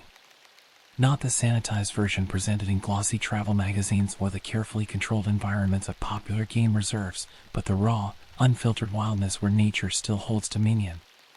My Uncle Gregory and cousin Winston share this passion, which is why we've made our pilgrimages to Mana Pools in Zimbabwe as frequently as our urban obligations permit. Mana Pools is different from the commercial safaris that attract hordes of camera-wielding tourists. There are no artificially maintained watering holes surrounded by viewing platforms, no scheduled feeding times, no rangers ensuring that dangerous animals keep their distance. In Mana Pools, you are simply another creature in the ecosystem, vulnerable, watchful, and at the mercy of forces far greater than yourself. We're going again next month, Gregory announced during our monthly family dinner in Johannesburg. I've invited some Americans this time, Harold and his wife Beatrice, plus her brother William. They want to see real Africa. He made air quotes and grinned. I nodded, already mentally cataloging the supplies we need. Did you warn them what they're in for? Winston laughed, nearly choking on his beer. I told them they might wake up with an elephant inspecting their tent, but they think I'm exaggerating. Americans, Gregory said with a shrug. They've watched too many documentaries where the dangerous animals are filmed with telephoto lenses from the safety of a vehicle. Well, they'll get their money's worth at Mana, I said. When was the last time we went a trip without something trying to kill us? We reminisced about past expeditions, the time a hippo had charged our camp at dusk, forcing us to scramble up trees, the morning we discovered lion tracks circling our tents, the afternoon when a bull elephant had shredded our supplies while we watched helplessly from a safe distance. These memories weren't cautionary tales to us, they were badges of honor, proof that we had experienced Africa in its most authentic form. What we didn't know then was that our upcoming trip would make these past encounters seem trivial by comparison. As the designated firearms expert of our group, I took responsibility for our protection. My .375 rifle and Colt 1911 handgun weren't just accessories, they were essential tools in an environment where humans have relinquished their position at the top of the food chain. I've never had to shoot to kill, but I've fired warning shots more than once. The weeks before our departure passed quickly. I refreshed my first aid certification, Gregory serviced the truck, and Winston handled logistics. We met with the Americans several times to prepare them, though I suspect they didn't fully comprehend what awaited them. Harold, a gregarious businessman in his 50s, treated the whole thing like an adventure package he purchased. His wife Beatrice approached it with an academic interest, having read several books on African wildlife. Her brother William, however, seemed genuinely nervous, asking detailed questions about safety protocols and emergency evacuation procedures. Don't worry, I assured him during our final meeting. We've been doing this for years. Just follow our lead, and you'll be fine. I believed that when I said it. After all, we were experienced bushmen. We knew how to read the landscape, identify potential dangers, and respond appropriately. What I didn't account for was encountering something that defied all our experience, something that shouldn't exist in any rational world. The journey to Mana Pools is itself a transition from civilization to wilderness. As we drove north from Harare in our heavily loaded Land Cruiser, the towns grew smaller, the roads rougher, and the landscape wilder. Concrete gave way to dirt, streetlights to star-filled skies, and the constant hum of urban life to the diverse symphony of the bush. Look, Gregory said, pointing through the windshield as we approached the park boundaries. Impala Crossing. A herd of the graceful antelope bounded across the road, their distinctive black markings contrasting against tawny coats. Beatrice fumbled for her camera, but they were gone before she could capture the moment. You'll see plenty more, Winston assured her. They're everywhere in Mana. As we entered the park, the road deteriorated further, forcing us to slow to a crawl over washboard sections and through deep ruts carved by the previous rainy season. The Americans clutched their seats, exchanging wide-eyed glances as the vehicle pitched and rolled. Is this safe? William asked, his knuckles white against the door handle. Safer than what we'll be doing later, I replied with a grin. We reached our designated campsite by mid-afternoon. Unlike the more developed areas of the park, our chosen spot had no facilities beyond a clear area for tents and a simple fire pit ringed with stones. What it did have was unparalleled proximity to the Zambezi River, which flowed broad and brown about 30 meters from where we parked. "We need to set up quickly," Gregory instructed as we unloaded gear. "Nightfall comes suddenly here, and we want everything secure before dark." The Americans helped as best they could, though their inexperience slowed us down. While Gregory supervised tent assembly, Winston established our food preparation area, and I conducted a perimeter check, looking for signs of recent animal activity. The soil near the river was soft enough to hold impressions, and I quickly found evidence of our neighbors. Elephant tracks, massive and unmistakable, crisscrossed the area. Lion prints, their distinctive round shape and absence of claw marks identifying them clearly, followed what appeared to be a game trail leading to the water. I spotted the three-toed tracks of zebra, the delicate impressions of various antelope, and the distinctive drag mark of a monitor lizard's tail. This was all normal and expected. What caught my attention, however, was a set of prints I couldn't immediately identify. They measured approximately 30 centimeters long by 15 wide, with digitigrade pressure points suggesting a creature that walked on its toes rather than flat-footed. They resemble primate tracks in their overall shape, but the proportions were wrong, too elongated, with what appeared to be claw marks at the tips. I crouched for a closer examination, running my fingers along the edge of one impression. The track was fresh, probably from earlier that same day. "Find anything interesting?" Gregory's voice startled me. I straightened up and pointed. "What do you make of these?" He knelt beside me, squinting at the strange tracks. After a moment, he shrugged. "Probably one of those big baboons. The soil can distort impressions." "I've seen plenty of baboon tracks," I countered. "These are different." "Maybe it was injured," he suggested, already losing interest. "Or it could be a civet or some other nocturnal creature." I wasn't convinced, but I didn't press the issue. We had work to do, and unusual animal tracks were a common occurrence in the bush. Still, I found myself returning to check those prints several times over the next few hours, an inexplicable unease growing each time I studied them. By sunset, our camp was fully established. 3 tents formed a rough semicircle facing the river, with our cooking area at the center. I had hung my hammock between 2 sturdy acacia trees, preferring to sleep under the open sky when possible. My rifle rested within arm's reach of the hammock, loaded but with the safety engaged. As darkness descended, we gathered around the fire. The temperature dropped rapidly, as it always does in the African bush, and we huddled closer to the flames. Above us, the sky transformed into a dazzling display of stars, unpolluted by artificial light and stretching horizon to horizon in a cosmic panorama that always left me feeling simultaneously insignificant and privileged. "It's so quiet," Beatrice whispered, as if afraid to disturb the silence. "Not for long," Winston said, feeding another log to the fire. "Wait until the night hunters start calling." As if on cue, the distinctive whooping of hyenas echoed across the plain, followed by the resonant roar of a male lion staking his territorial claim. The Americans tensed visibly, their eyes scanning the darkness beyond our firelight. "Are they close?" William asked, his voice higher than normal. "Sound carries in the bush," I explained. "That lion is probably a kilometer away, maybe more.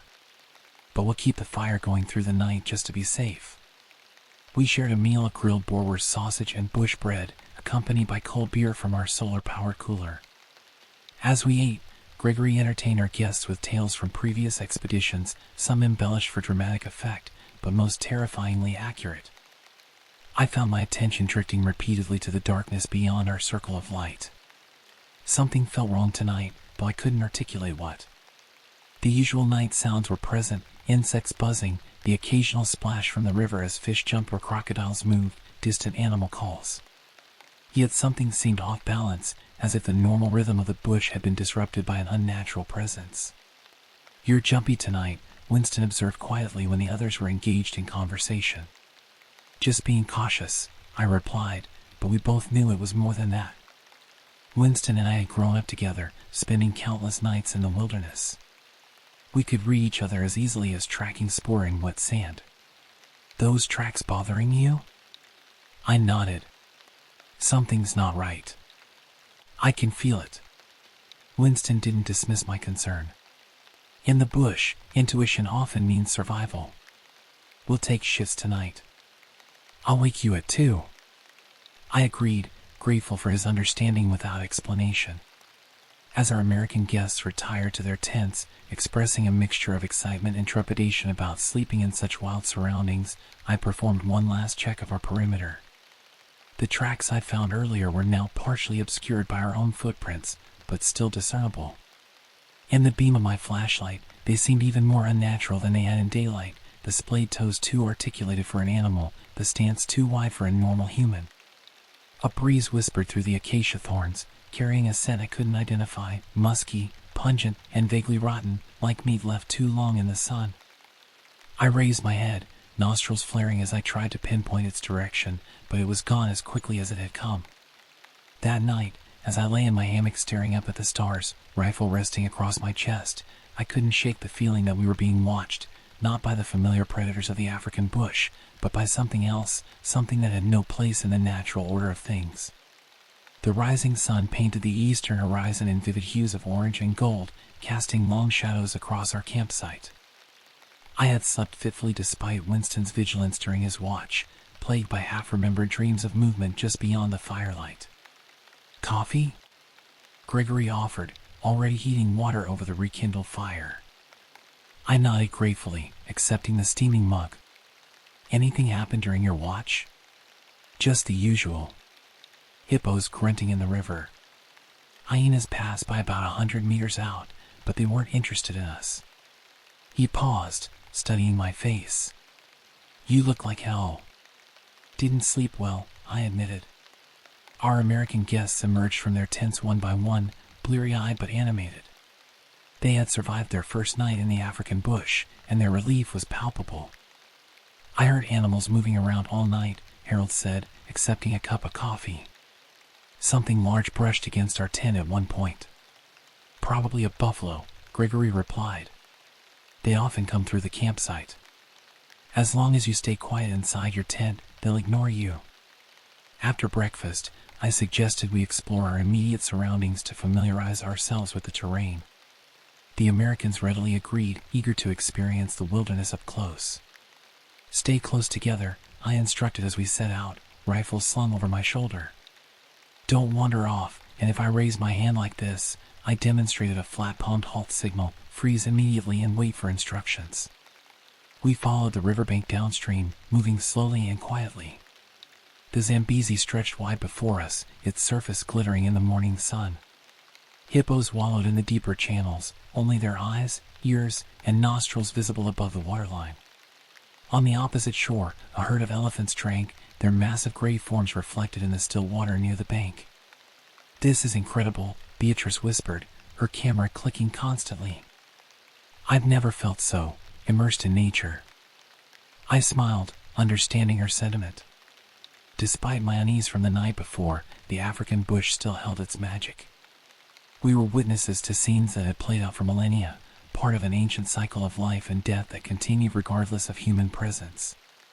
About half a kilometer from our camp, I noticed fresh tracks crossing our path, the same unusual prints I'd observed the previous day. They emerged from dense riverside vegetation and headed inland toward the higher ground where the mopane forest began. I crouched to examine them more closely, motioning for the others to wait. These impressions were even clearer than the ones near our camp, pressed into mud that had yet to fully dry from the morning dew. The strange digit pattern was unmistakable, 5 toe-like projections, but arranged differently from a human foot, with what appeared to be opposable digits on both sides. What is it?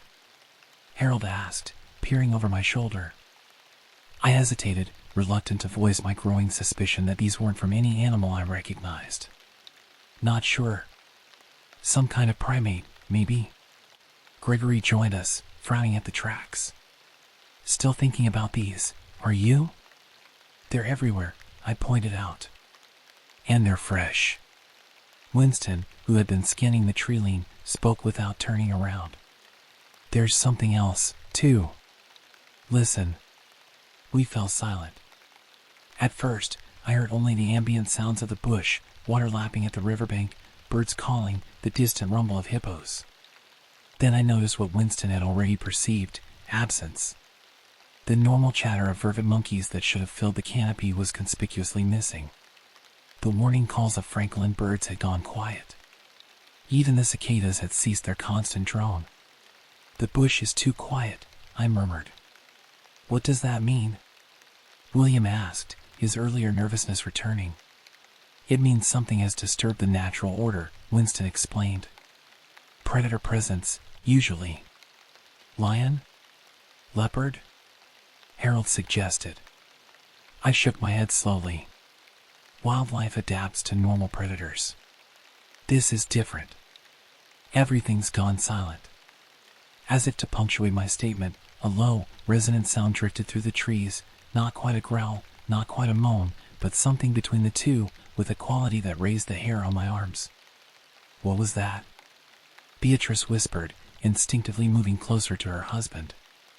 "Time to head back to camp," I said firmly, straightening up and readjusting my rifle strap. We returned with considerably more haste than we had departed, all pretense of casual exploration abandoned. I took the rear position, frequently glancing behind us, while Gregory led the way. The Americans, sensing our concern, asked no questions until we reached the relative safety of our campsite. "Okay, what was that sound?" Harold demanded once we were seated around the unlit fire pit. "And don't tell me it was nothing to worry about, because I saw how you both reacted." Gregory and I exchanged glances. "Honestly, I'm not certain," I admitted. "Could have been a leopard with prey." The explanation sounded hollow even to my ears, but I had nothing better to offer. Whatever had made that sound, it wasn't like anything I heard in 20 years of bush experience. "I think we should check out the river downstream," Winston suggested, deliberately changing the subject. "There's supposed to be great fishing about 3 kilometers from here. I saw some other campers set up down there when we drove in." The idea of connecting with other humans suddenly held tremendous appeal. We agreed to take the small aluminum boat we brought along, with Winston and me making the initial journey to scout the location. As we prepared the boat, Gregory pulled me aside. "Keep your eyes open," he said quietly. "And your rifle ready." "You don't need to tell me twice," I replied, checking that my sidearm was secure in its holster. The river flowed slow and wide here, making our downstream journey easy. Winston managed the small outboard motor while I sat in the bow, scanning both shorelines with watchful eyes. We passed pods of hippos who regarded us with suspicious stares, their massive bodies shifting beneath the water. Crocodiles basked on sandbanks, barely acknowledging our passage. About 40 minutes into our journey, we spotted the other campsite, a small clearing similar to our own, with 2 tents and a pickup truck visible among the trees. A man stood at the water's edge, casting a fishing line into the river. "Hello, the camp," Winston called as we steered toward shore. The man turned, visibly startled by our appearance. He was middle-aged, perhaps in his 40s, with the weathered look of someone who spent considerable time outdoors. Yet despite his apparent experience, something in his demeanor struck me immediately, a tension in his shoulders, a wariness in his eyes that went beyond normal caution. "Afternoon," he responded as we beached our boat. "Didn't expect to see anyone else out here." "We're camped upstream," I explained, stepping onto the bank. "Thought we'd check out the fishing down this way." The man, who introduced himself as Joseph, seemed to relax marginally as we explained our presence. He mentioned he was here with his brother, who was currently resting in one of the tents. "Any luck with the fish?"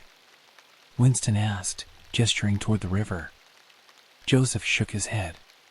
"Not much. Something's off today. The fish aren't where they should be, and I haven't seen the usual crocodiles hunting." I glanced around their camp, noting how everything appeared hastily arranged, lacking the methodical organization that experienced bushmen typically maintain. Their vehicle showed signs of recent damage, the front grille was dented, and one headlight was shattered. "Trouble with the truck?" I inquired casually. Joseph's expression darkened. "Hit something last night. Came out of nowhere across the access road." "Animal?" Winston asked. "Something like that," Joseph replied vaguely, then abruptly changed the subject. "How long are you planning to stay in Mana?" "Another 5 days," I answered, increasingly aware of his discomfort. "You?" We're leaving tomorrow. Just waiting for my brother to fix the radiator. His eyes darted toward the tree line behind us, then back. If I were you, I'd consider cutting your trip short. There's been unusual activity in this section of the park. What kind of activity? I pressed. Joseph hesitated, conflict evident on his face. Finally, he lowered his voice despite the fact that we were the only ones present. Listen, I've been coming to Mana for 15 years. I know what belongs here and what doesn't. Last night, something came into our camp that doesn't belong. A chill settled between my shoulder blades despite the afternoon heat. What did you see? I didn't see much. It was dark. But it was big, taller than a man, moving on 2 legs. It damaged our truck trying to get at the cooler inside. He paused, then added with obvious reluctance, and it wasn't alone. Winston and I exchanged glances. Did you report it to the Rangers? Winston asked. Joseph gave a hollow laugh. Rangers don't come to this section after dark. Besides, what would I tell them? That we were attacked by some kind of giant baboon? They'd breathalyze me. The conversation grew increasingly uncomfortable after that. Joseph clearly regretted having shared as much as he had, and soon made excuses about needing to check on his brother. As we pushed our boat back into the current, I couldn't shake the impression that he'd left a great deal unsaid. He's terrified, Winston observed quietly as we motored back upstream. With good reason, if something really did attack their camp, I replied. Did you notice his hands? I hadn't, specifically. What about them? They were shaking. And there was blood under his fingernails, dried, dark blood that he hadn't fully washed away. The observation sent a deeper chill through me. Something was very wrong downstream, and we were heading back to a camp with 3 inexperienced Americans who had no idea what kind of danger might be lurking in the African bush. When we returned to camp, the sun had begun its descent toward the western horizon, casting an amber glow across the landscape. Gregory had taken our guests on a short game drive while we were gone, and they were animatedly discussing their sightings: a pride of lions, a tower of giraffes drinking from a waterhole, a massive crocodile dispatching a zebra that had ventured too close to the river's edge. It was incredible, Beatrice exclaimed, her earlier trepidation replaced with exhilaration. The zebra never saw it coming. One moment it was drinking, the next it was thrashing in the water with this enormous crocodile clamped onto its muzzle. Nature red in tooth and claw, Harold quoted with evident satisfaction. Their enthusiasm faded as Winston and I recounted our encounter with Joseph. I deliberately softened some details, but conveyed the essential warning: something unusual and potentially dangerous was active in this section of the park. What do you think it is? William asked, his earlier nervousness returning tenfold. Some kind of escaped predator? I don't know, I admitted. But we need to take extra precautions tonight. Gregory nodded in agreement. We'll keep the fire larger than usual and set up a proper watch rotation. He turned to our guests. No one leaves their tent after dark without announcing themselves first. And no one, absolutely no one, wanders away from camp alone, day or night. As evening approached, we prepared more thoroughly than usual. Gregory checked every tent stake and guy line to ensure they were secure. Winston established a secondary fire pit at the perimeter of our camp, creating a wider circle of light. I cleaned my rifle and pistol, leaving both readily accessible. The Americans watched these preparations with growing concern. William, in particular, seemed on the verge of suggesting we pack up and leave immediately. To be honest, part of me wished we could, but I knew attempting to navigate the rough park roads after dark would create its own dangers. Dinner that night was a subdued affair. Even Harold's normally boisterous storytelling was muted, his jokes falling flat in the tense atmosphere. As full darkness descended, the usual night sounds of the bush seemed amplified, every rustle in the undergrowth, every distant animal call drawing our attention. I took the first watch, positioning myself on a camp chair with clear sightlines in all directions. My rifle rested across my knees, loaded and ready. The others retired to their tents with obvious reluctance, leaving me alone with the crackling fire and the vast African night. Hours passed without incident. The half-moon provided additional illumination, casting silver light across the open ground between our camp and the river. Hippos emerged to graze, their massive forms moving with surprising grace despite their bulk. A small herd of impala passed cautiously through the outer edge of our firelight, their eyes reflecting the flames as they paused to assess the threat we posed before continuing on their way. It was during this peaceful interlude that I first noticed the strange silence falling over the area. The constant background chorus of insects suddenly diminished, then stopped altogether. The distant calls of nightjars went quiet. Even the hippos, normally vocal as they fed, grew still. I straightened in my chair, every sense alert. Something had disturbed the natural rhythm of the bush, something that every creature in the vicinity recognized as a threat. My eyes scanned the darkness beyond our firelight, searching for movement. At first, I saw nothing unusual. Then, at the very limit of visibility, where the silver moonlight met the black shadows of the mopane forest, something moved. It was tall, far taller than any human, and seemed to be standing upright on two legs. Its proportions were wrong somehow, the limbs too long and oddly jointed. It remained at the edge of perception, never fully emerging from the shadows, but I had the distinct impression it was watching our camp with calculating intelligence. I reached slowly for my rifle, keeping my movements deliberate and minimal.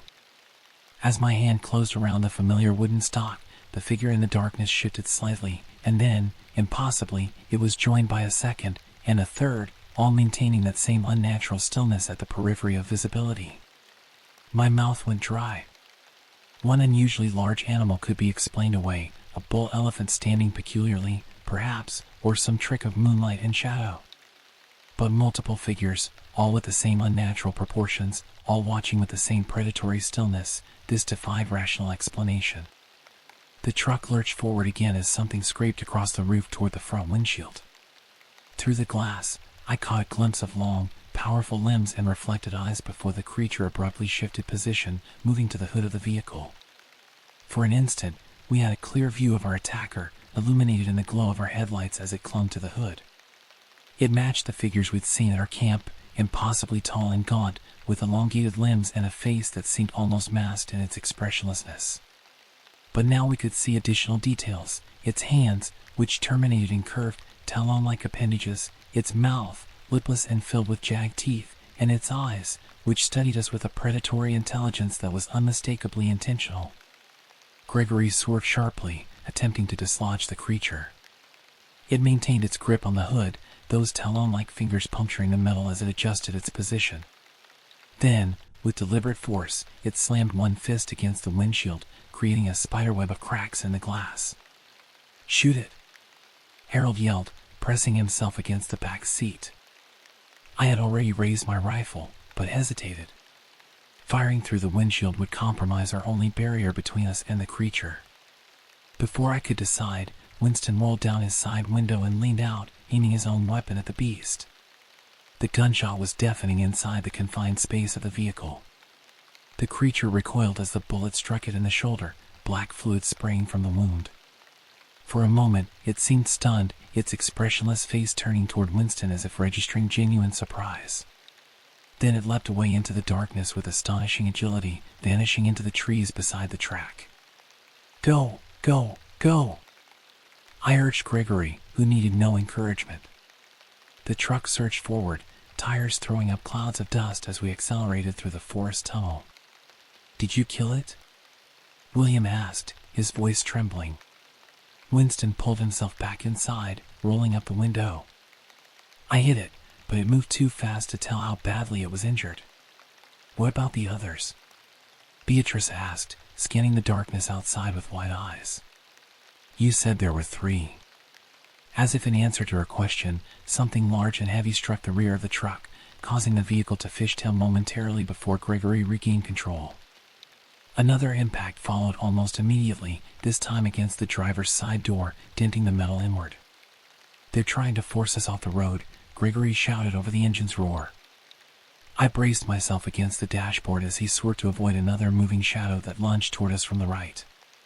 We were surrounded, the creatures coordinating their attacks with an intelligence that seemed impossible for wild animals. "There!" Winston suddenly exclaimed, pointing ahead. The tree line ends. We're almost at the main access road. The forest was indeed thinning, the track widening as we approached the junction with the larger gravel road that served as the park's main artery. If we could reach it, we'd have better visibility and a clearer path to the ranger station. One final surge of acceleration brought us bursting from the forest onto the open road. Gregory executed a sharp turn toward the north, where we knew park headquarters awaited some 20 kilometers distant. For several minutes, we drove in tense silence, everyone straining to see if our pursuers had followed us into the open. The cracked windshield distorted the view ahead, but the headlights revealed nothing but empty road. "I think we lost them," Harold ventured cautiously, his voice still unsteady. I wasn't convinced. Those creatures had demonstrated too much intelligence, too much purpose in their actions to simply abandon the chase. More likely, they were. A tremendous impact against the rear of the truck interrupted my thoughts, sending us into a skid. Gregory fought the wheel as we fishtailed across the gravel surface, nearly rolling before he managed to stabilize our trajectory. "They're still with us," Winston shouted, pointing to the side mirror where a dark shape could be seen bounding along the road behind us. The creature moved with impossible speed, covering ground in great loping strides that no human could match. As it closed the distance, a second figure emerged from the tree line ahead of us, positioning itself in our path. Gregory had no choice but to swerve. The truck left the road, bouncing violently across the uneven terrain of the savannah. One of the headlights shattered as we struck a termite mound, plunging half our forward visibility into darkness. "Head for the river," I directed, gripping the dashboard as we jolted across the landscape. "We can't outrun them on open ground." The Zambezi was less than a kilometer to our east. If we could reach it, perhaps the creatures would be reluctant to pursue us into the water, where crocodiles and hippos represented threats even to large predators. Gregory adjusted our course, the remaining headlights sweeping across grass and scattered trees as we charged toward the river. Behind us, the pursuing creatures had been momentarily confused by our change of direction, but they quickly adjusted, two dark shapes bounding through the moonlight in our wake.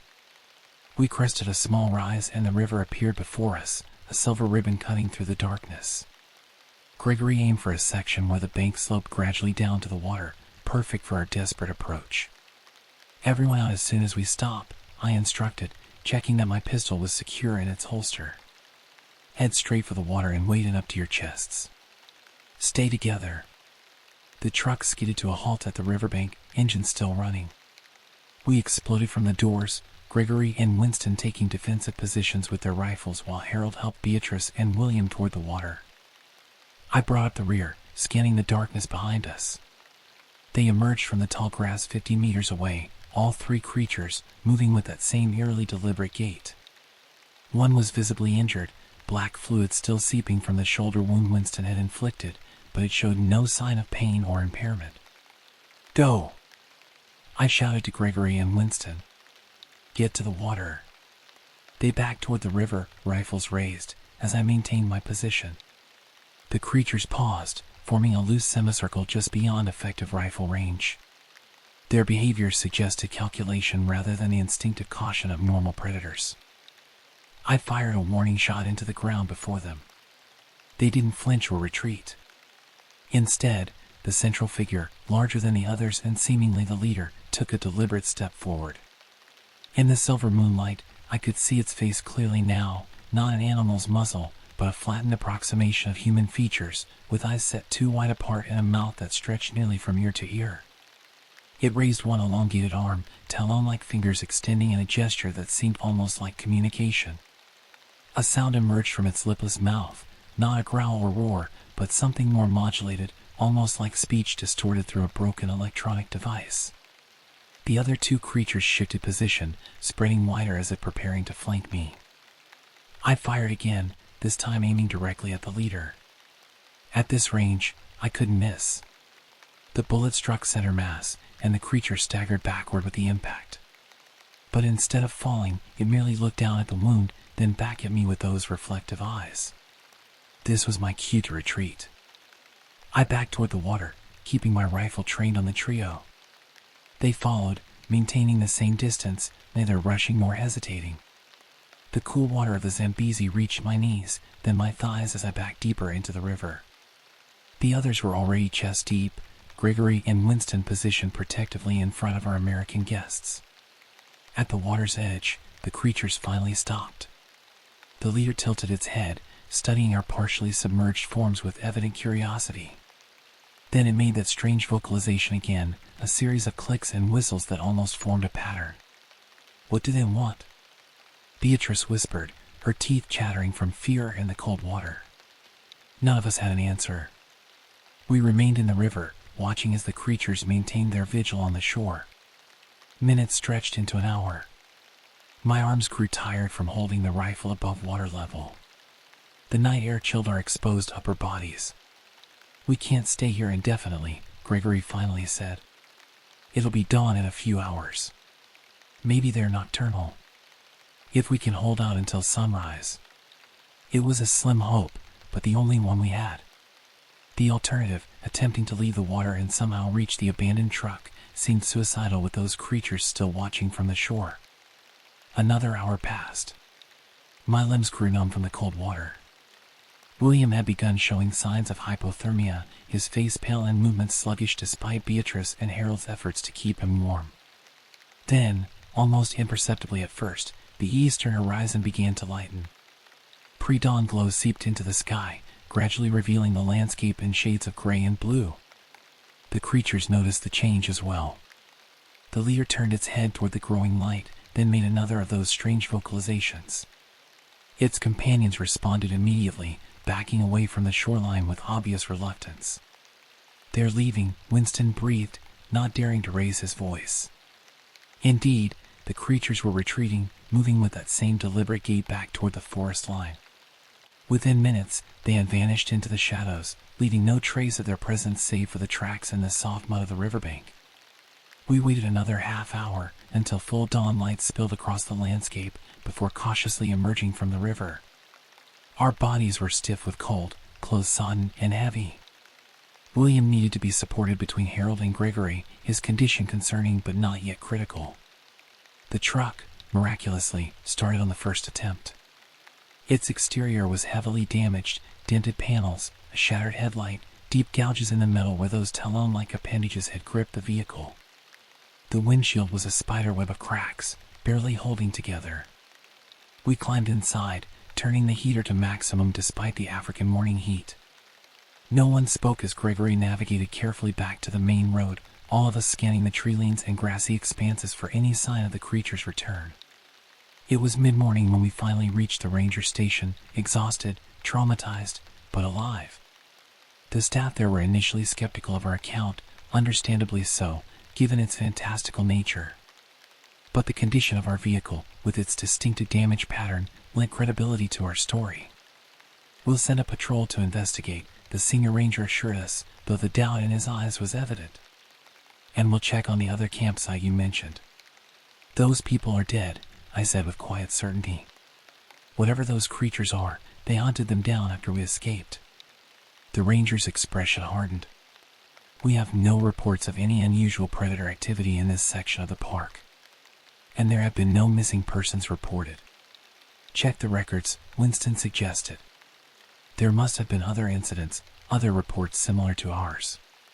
The ranger hesitated, then sighed. "Look, I've worked in mana pools for 12 years.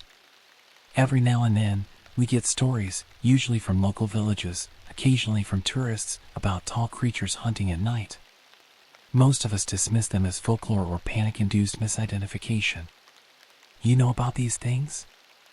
I demanded, anger suddenly rising through my exhaustion. "And you still allow people to camp in that area?"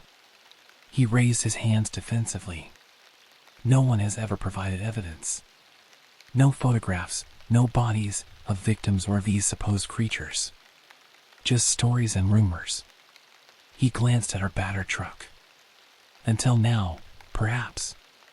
A patrol was indeed dispatched to investigate both our campsite and the one downstream where we'd met Joseph. They returned late that afternoon with disturbing news. Our camp had been methodically destroyed, not by animals scavenging for food, but by deliberate, systematic dismantling. Tents had been taken apart rather than torn. Equipment had been disassembled rather than simply damaged. As for Joseph's camp, there was nothing left. No tents, no equipment, no sign of their vehicle. Most concerning of all, no bodies and no blood evidence to suggest violence had occurred there. It's as if they were never there, the patrol leader reported. But I knew better. We all did. That scream in the night had been real, a human voice cut short in final agony. Whatever fate had befallen Joseph and his brother, it had been deliberately concealed by creatures with intelligence enough to understand the concept of evidence. The authorities were predictably skeptical.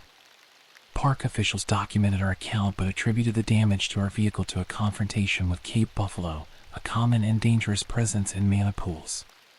The strange tracks we described were dismissed as distorted impressions of known animals, perhaps hyena or baboon. Our American guests were eager to accept these rational explanations, their minds already beginning the work of reframing memory into something more palatable. Gregory, Winston, and I knew better. We had seen those creatures clearly in the moonlight and headlights, their impossible proportions, their coordinated hunting strategy, their almost human intelligence. Most disturbing of all, we had witnessed their curiosity about us, not merely as prey, but as subjects of some incomprehensible study. When we returned to Johannesburg, we conducted our own research. Historical accounts from early explorers in the Zambezi Valley mention encounters with tall walkers or night stalkers, beings that resembled humans but moved with animal grace and hunted in coordinated packs. Local Shona and Tonga folklore included stories of the long ones who stole humans from villages during moonless nights. More recently, we discovered online forums where tourists and professional guides shared similar experiences, always in remote sections of the Zambezi Valley, always involving tall, humanoid creatures that defied conventional zoological categorization. Most accounts ended with narrow escapes similar to our own, but some concluded with disappearances never adequately explained. The most chilling pattern emerged when we plotted these incidents on a map. They formed a rough circle centered on a particularly remote section of Mana Pools National Park, an area rarely visited by tourists due to its difficult access and distance from developed facilities. At the center of this circle lay a valley that didn't appear on most tourist maps but was marked on older survey charts as Nzimbo Yakufa, the place of death in the Shona language. This evidence, circumstantial though it was, suggested a territory, a range for creatures that should not exist according to modern science. Perhaps they represented some undiscovered primate species, adapted for nocturnal hunting and territorial defense. Perhaps they were something else entirely, something that defied conventional biological classification. Whatever they were, they remained in my thoughts long after physical distance should have provided psychological comfort. I found myself startling awake in the middle of the night, convinced I could hear that strange vocalization, that series of clicks and whistles that had seemed almost like communication. One question haunted me more than others: why had they let us go? Those creatures had clearly possessed the ability to overtake our truck, to prevent our escape to the river. Their restraint suggested decision rather than limitation, as if our encounter had been some kind of test or assessment rather than a simple predator-prey interaction. I recalled the way the leader had studied us in the river, and tilted in what had looked disturbingly like scientific curiosity. I remembered how it had examined our abandoned camp with methodical thoroughness, inspecting our equipment and possessions as if cataloging the artifacts of another species. These were not the behaviors of animals, not even highly intelligent ones like great apes or elephants. They suggested purpose, abstract thought, and the capacity to defer immediate predatory gratification for some longer-term objective.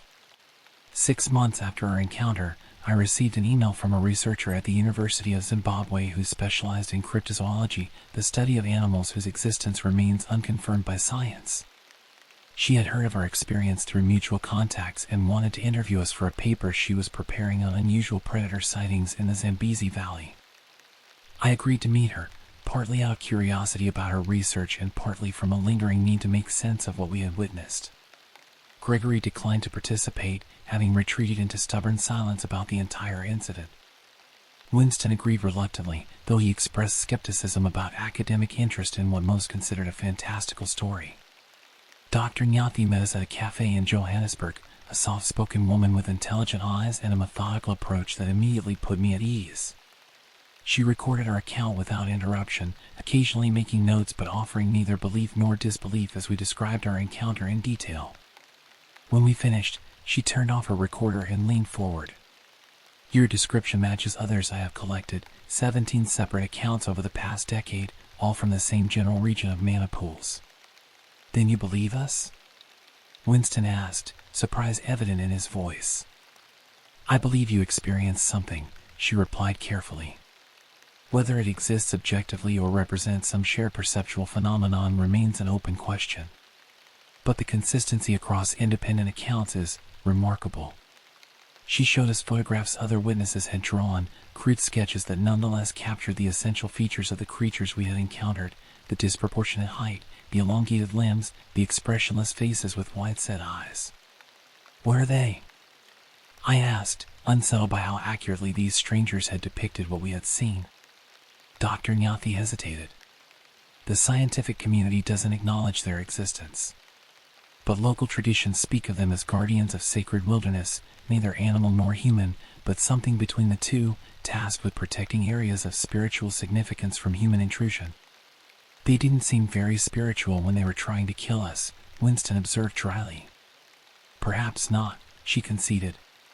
But consider this, despite their apparent advantages, superior speed, strength, and numbers, all of your group survived. Most witnesses report similar outcomes. They are encountered, they inspire terror, they pursue, but they rarely kill, at least not when multiple witnesses are present to report the encounter. Joseph and his brother didn't survive, I pointed out. We don't know that with certainty, she countered. No bodies were recovered. Something in her tone made me examine her more closely. You've seen them yourself, haven't you? Her expression remained neutral, but her eyes confirmed my suspicion. 5 years ago, near the eastern boundary of mana pools. I was conducting a survey of nocturnal insect species when they surrounded my camp. They destroyed my equipment, particularly my cameras and recording devices. They watched me for hours, but never attacked. Why would they target your equipment specifically? Winston asked. I believe they understand, on some level, the concept of documentation, of evidence that would establish their existence beyond anecdote and folklore. She closed her notebook with finality. Whatever they are, they clearly wish to remain undocumented by modern science. As we parted ways, Dr. Nyathi left us with a final thought that continues to disturb me. Consider the implications if they are intelligent enough to understand the threat that formal scientific discovery would pose to their continued existence. Consider what that suggests about their capacity for abstract thought, for strategic planning, for anticipating human behavior. I have not returned to mana pools since our encounter. Gregory has, stubbornly insisting that one inexplicable experience should not deprive him of his favorite wilderness area. He reports nothing unusual in his subsequent visits, though he now avoids the remote section where we encountered the creatures. Winston relocated to Australia shortly after our meeting with Dr. Nyathi, citing job opportunities but privately admitting he could no longer feel comfortable in the African bush knowing what might be watching from the darkness. As for me, I continue to research similar accounts, gathering information and comparing notes with others who have encountered these beings. I maintain correspondence with Dr. Nyathi, who has expanded her investigation to include similar reports from remote areas in Zambia and Mozambique. I no longer dismiss traditional knowledge or folklore as mere superstition. The African bush holds secrets that modern science has yet to classify, creatures that exist in the liminal spaces between established categories, defying our attempts to catalog and control the natural world. Sometimes, late at night, I still wake thinking I hear that strange vocalization, that almost language composed of clicks and whistles. And I wonder if the creatures are communicating with each other about us, just as we communicate about them. I wonder what they call us in their incomprehensible tongue, what place we occupy in their understanding of the world. And I wonder if, someday, our paths will cross again in the wild places where the old spirits of Africa still roam free. 18 months after our encounter, an unexpected development reignited my obsession with the creatures of mana pools. A package arrived at my home, bearing no return address and postmarked from Harare, Zimbabwe. Inside was a weathered leather journal and a handwritten note that simply read, "You deserve to know. Be careful with this knowledge." The journal belonged to a British colonial administrator named Edmund Harcourt, who had been stationed in what was then Rhodesia during the late 1920s. His entries documented an expedition into the remote sections of the Zambezi Valley, ostensibly to survey potential sites for agricultural development but secretly investigating reports of anomalous bipedal predators described by local populations. Harcourt's elegant handwriting detailed encounters strikingly similar to our own, tall, gaunt figures that moved with impossible speed, coordinated their actions with evident intelligence, and exhibited curiosity about human equipment and behavior. But his expedition ventured further than any modern account I had collected, penetrating deep into the region local people called Mzimbo-Yakufa. What they discovered there defied simple explanation. Harcourt described structures, not crude animal dens, but deliberately arranged stone formations that created shelters, storage areas, and what appeared to be ceremonial spaces. His team documented symbols carved into rock faces, geometric patterns that suggested abstract thinking and possibly a form of written communication. Most disturbing were Harcourt's descriptions of the artifacts they recovered from one abandoned site, tools fashioned from bone and stone that demonstrated sophisticated craftsmanship, containers made from modified gourds and treated animal bladders, and what appeared to be ceremonial objects decorated with patterns matching those carved into the nearby rocks. These were not the creations of animals, not even highly intelligent primates. They represented material culture, the deliberate modification of natural materials to serve specific purposes beyond immediate survival needs. Whatever these creatures were, they possessed capabilities that blurred the fundamental distinction between human and animal. Harcourt's final entries grew increasingly disturbed as his expedition documented these findings. He questioned whether they should be reporting their discoveries to scientific authorities or whether such knowledge might be dangerous in the wrong hands. His last complete entry, dated April 17, 1929, contained a chilling observation. These beings are not mere animals to be classified and controlled. They represent something else entirely, a parallel evolutionary path, perhaps, or the remnants of some hitherto unknown branch of hominid development. They observe us as we observe them, study us as we study them. I am increasingly convinced that we have not discovered them, rather, they have permitted us to glimpse their existence for reasons we cannot yet comprehend. The journal ended abruptly after this entry. A newspaper clipping tucked into the final pages reported that Edmund Harcourt and 3 members of his expedition had perished in a tragical accident when their camp was apparently attacked by lions. 2 surviving members of the team provided this account to authorities but refused to return to the site to recover bodies or equipment. I spent weeks verifying the journal's authenticity, consulting with historians specializing in colonial Rhodesia and experts in document analysis. All evidence suggested it was genuine, a first-hand account of contact with creatures that modern science refused to acknowledge. The implications were profound. If Harcourt's observations were accurate, these beings possess not just intelligence but culture, symbolic thinking, tool use, construction capabilities, and possibly language. They existed not as animals governed by instinct but as a society with its own internal logic and structure. Most significantly, they had maintained their secrecy for at least a century, actively avoiding documentation and scientific discovery. This suggested not just intelligence but metacognition, an understanding of human behavior and intentions, and the capacity to strategically prevent their own classification and study. I shared my findings with Dr. Nyathi, who received them with academic caution but personal belief. This aligns with traditional knowledge that has been dismissed for generations, she observed during one of our long discussions. Many Shona elders speak of the Long people as having their own villages deep in the forbidden valleys, places where humans are not welcome. Then were they? I pressed, still searching for some classification that would fit these beings into my understanding of the natural world. Perhaps that's the wrong question, she suggested. Western scientific taxonomy assumes our right to classify, to place every living thing within our human hierarchical system. Some beings may exist outside these categories altogether, neither human nor animal as we understand these terms, but something else entirely. This perspective challenged my fundamental assumptions about reality. If creatures with intelligence, culture, and society could exist undocumented in the modern world, what did that imply about our supposed mastery of the natural environment? What other beings might walk the remote corners of our planet, carefully avoiding human documentation? My research led me to similar accounts from other wilderness regions, the Pacific Northwest of America, the remote forests of Russia, the unexplored valleys of the Himalayas. All featured encounters with bipedal beings that exhibited intelligence and deliberate concealment behavior. All were dismissed by mainstream science as folklore, misidentification, or hoaxes. Yet the patterns were too consistent to dismiss entirely. The specificity of behavioral descriptions from witnesses who had no contact with each other, the similar physical characteristics reported across cultural and geographical boundaries, the consistent themes of territorial defense and technological avoidance, these suggested something beyond mere legend.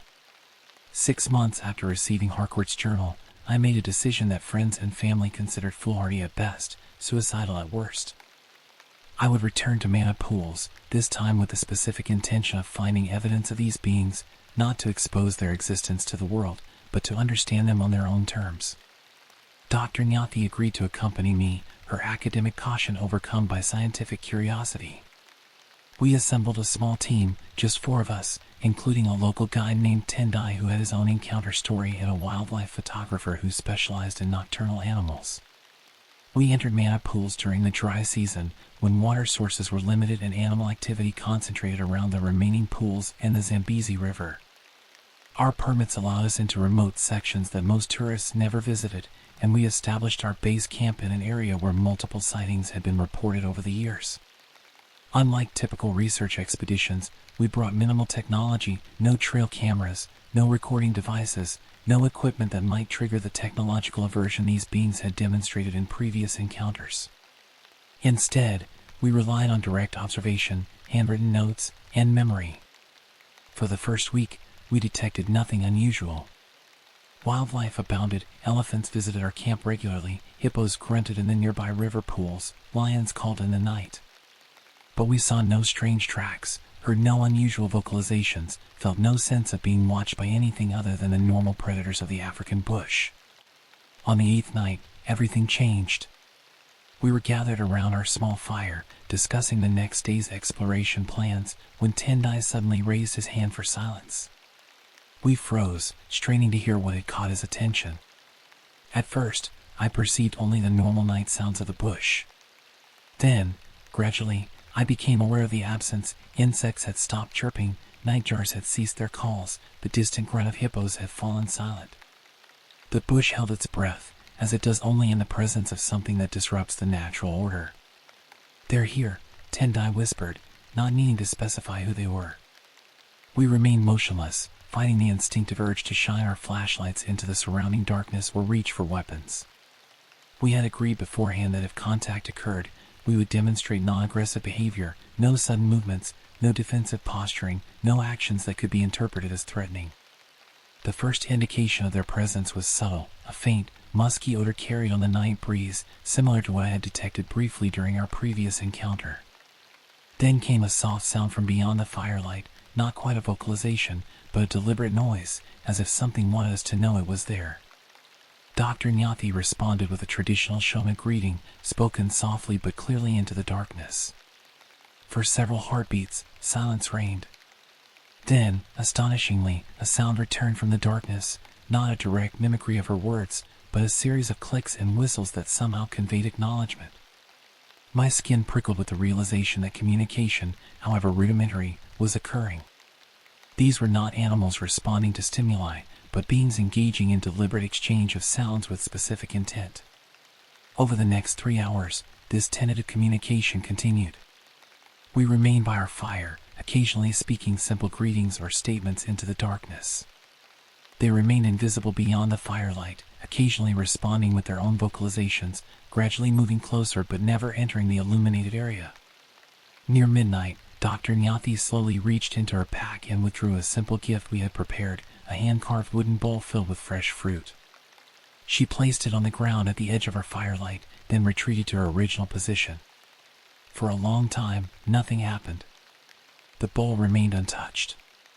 Then, so quickly that I barely registered the movement, a long, gaunt arm reached into the light, grasped the bowl, and withdrew it into darkness.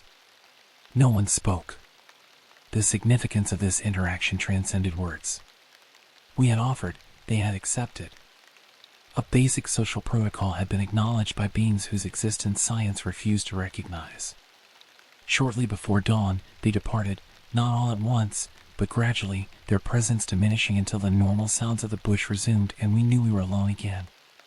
We spent the remaining hours before sunrise in quiet discussion, documenting every detail we could recall while the experience remained fresh. Over the next 2 weeks, a pattern developed. Each night, they would approach our camp, maintaining distance but gradually remaining for longer periods. Each night, we would leave simple offerings, fruit, handcrafted objects, small portions of our food. Each night, these offerings would be taken. On the 12th night, they left something in return, a carefully arranged collection of small objects placed just at the perimeter of our firelight. River stones positioned in a geometric pattern. Seed pods arranged by size and color. A piece of carved wood that resembled no animal I could identify but possessed undeniable artistic intent.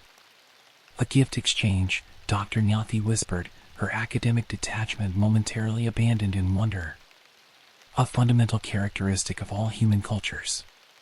By the 3rd week, visual contact had been established, brief, peripheral glimpses at first, then more sustained observation from the shadows.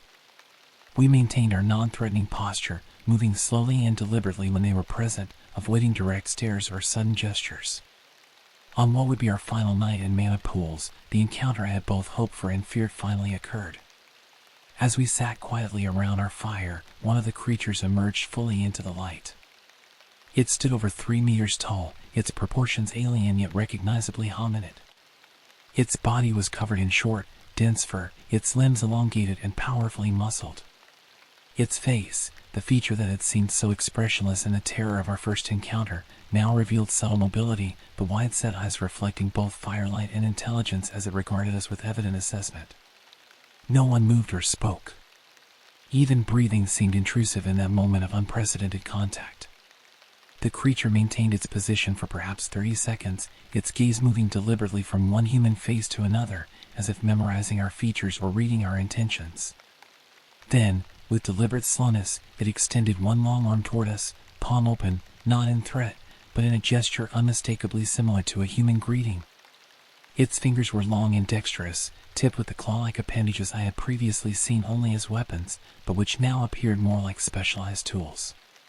Dr. Nyathi, with remarkable courage, slowly extended her own hand in response, not touching, but mirroring the gesture from a distance of several meters. A simple acknowledgement between two intelligent species. The creature held the position for several heartbeats, then withdrew its arm. It made a series of soft vocalizations, clicks, whistles, and low rumbles organized in what seemed like intentional patterns. Then, with no further demonstration, it turned and vanished into the darkness with that same impossible speed I remembered from our first encounter. We departed Mana Pools the next morning as planned, our small team forever changed by what we had experienced. The photographer, despite having witnessed everything, had honored our agreement not to document the creatures with his equipment. Tendai seemed unsurprised by the encounter, as if it merely confirmed what his culture had always known. Dr. Nyathi was already formulating research questions that might never find answers. As for me, I left with a profound reconsideration of human exceptionalism. We are not alone in our capacity for intelligence, culture, or abstract thought. Other minds inhabit this planet alongside us, minds that perceive reality through different sensory frameworks, process information through different neural structures, and exist within social systems beyond our current understanding. 3 years have passed since that final encounter in Mana Pools. I have not returned, though the temptation remains constant. Dr. Nyathi continues her research, collecting accounts and building a careful case for academic consideration of what she now calls non-human sentient species rather than cryptids or legendary creatures. Our findings remain largely private, shared only with a small network of researchers who approach the subject with appropriate scientific humility and ethical consideration. We have published no papers, released no photographs, submitted no evidence to mainstream scientific journals. This restraint is deliberate. The beings we encountered have clearly maintained their separation from human society through active concealment.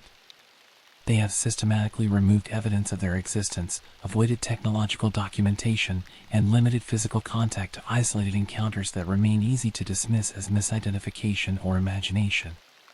Their purpose in this concealment remains unknown. Perhaps it represents simple territorial defense, protecting their range from human encroachment. Perhaps it reflects historical experience with human violence toward the unknown. Or perhaps it serves some deeper purpose we cannot yet comprehend. What seems increasingly clear is that they possess not just intelligence but wisdom, a long-term perspective that recognizes the danger that human discovery would pose to their continued independent existence. In a world where humans categorize, study, manage, and inevitably control every species we fully document, their strategic avoidance of scientific classification may represent a sophisticated survival strategy. I sometimes wonder what they call themselves in their own communication system. What concepts structure their understanding of the world? Do they have history, art, spirituality? Do they study us as we attempt to study them?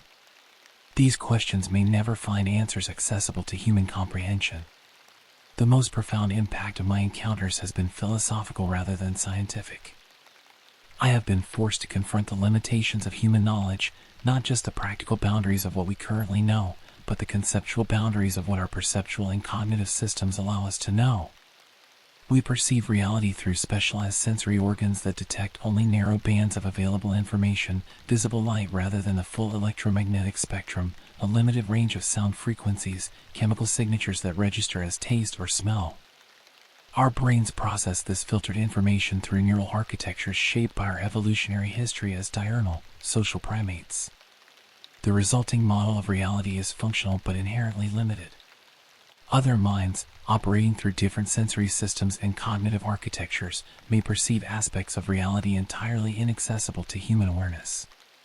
The beings of mana pools, whatever they are, whatever they call themselves, represent not just an undocumented species but a profound challenge to human epistemological certainty.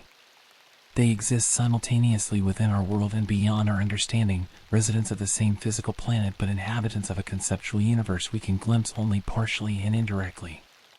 Last month, I received another anonymous package, similar to the one that had contained Harcourt's journal, but smaller. Inside was a single object, a small stone carved into an abstract form that resembled both a human and one of the tall beings, the figures interconnected in a way that suggested relationship rather than conflict. No note accompanied this object, but none was needed. I understood its significance immediately. Someone, perhaps one of our research team, perhaps another witness, perhaps even one of the beings themselves through human intermediary, was acknowledging the connection established during our brief contact.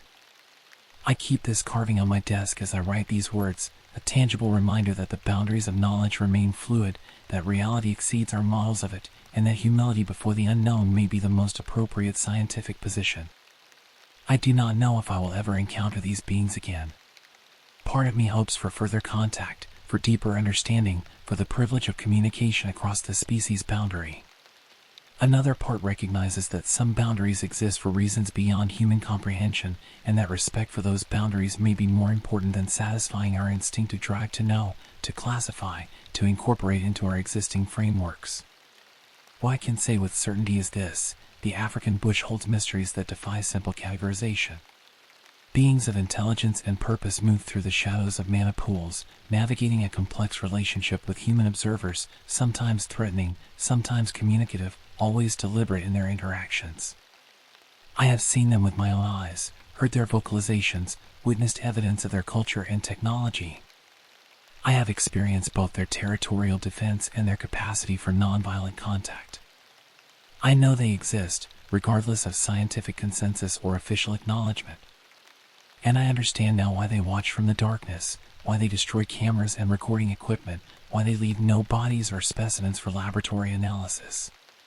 They are defending something precious and irreplaceable: their autonomy, their way of being, their right to exist beyond human classification and control. In a world where human activity has disrupted nearly every ecosystem, where our technologies monitor the most remote regions, where our taxonomies presume to categorize all living things according to our own hierarchical systems, these beings have maintained their independence through strategy, intelligence, and careful management of human perception. Perhaps that is their greatest wisdom, recognizing that in the modern world, undocumented existence may be the only truly free existence. By inhabiting the boundary between known and unknown, between scientific fact and dismissed folklore, they preserve a space beyond human domination. I watch the darkness now with different eyes, attuned to the possibility of intelligences that operate beyond our frameworks of understanding. I listen to traditional knowledge with renewed respect, recognizing that what Western science dismisses as superstition often contains truths preserved through generations of direct experience. The watchers of mana pools have changed how I perceive reality itself, not as a fixed, objective domain waiting to be fully mapped by human science, but as a vast, multi-layered territory inhabited by minds and awareness that may never fully translate into human terms. And when I walk in wild places now, I move with greater humility, conscious that I may be observed by eyes that perceive beyond my understanding, evaluated by minds that process reality through entirely different frameworks, remembered by beings whose perception of time and space may transcend the limitations of human consciousness. In the deepest wilderness, at the edge of firelight, along the boundary between known and unknown, they watch and wait.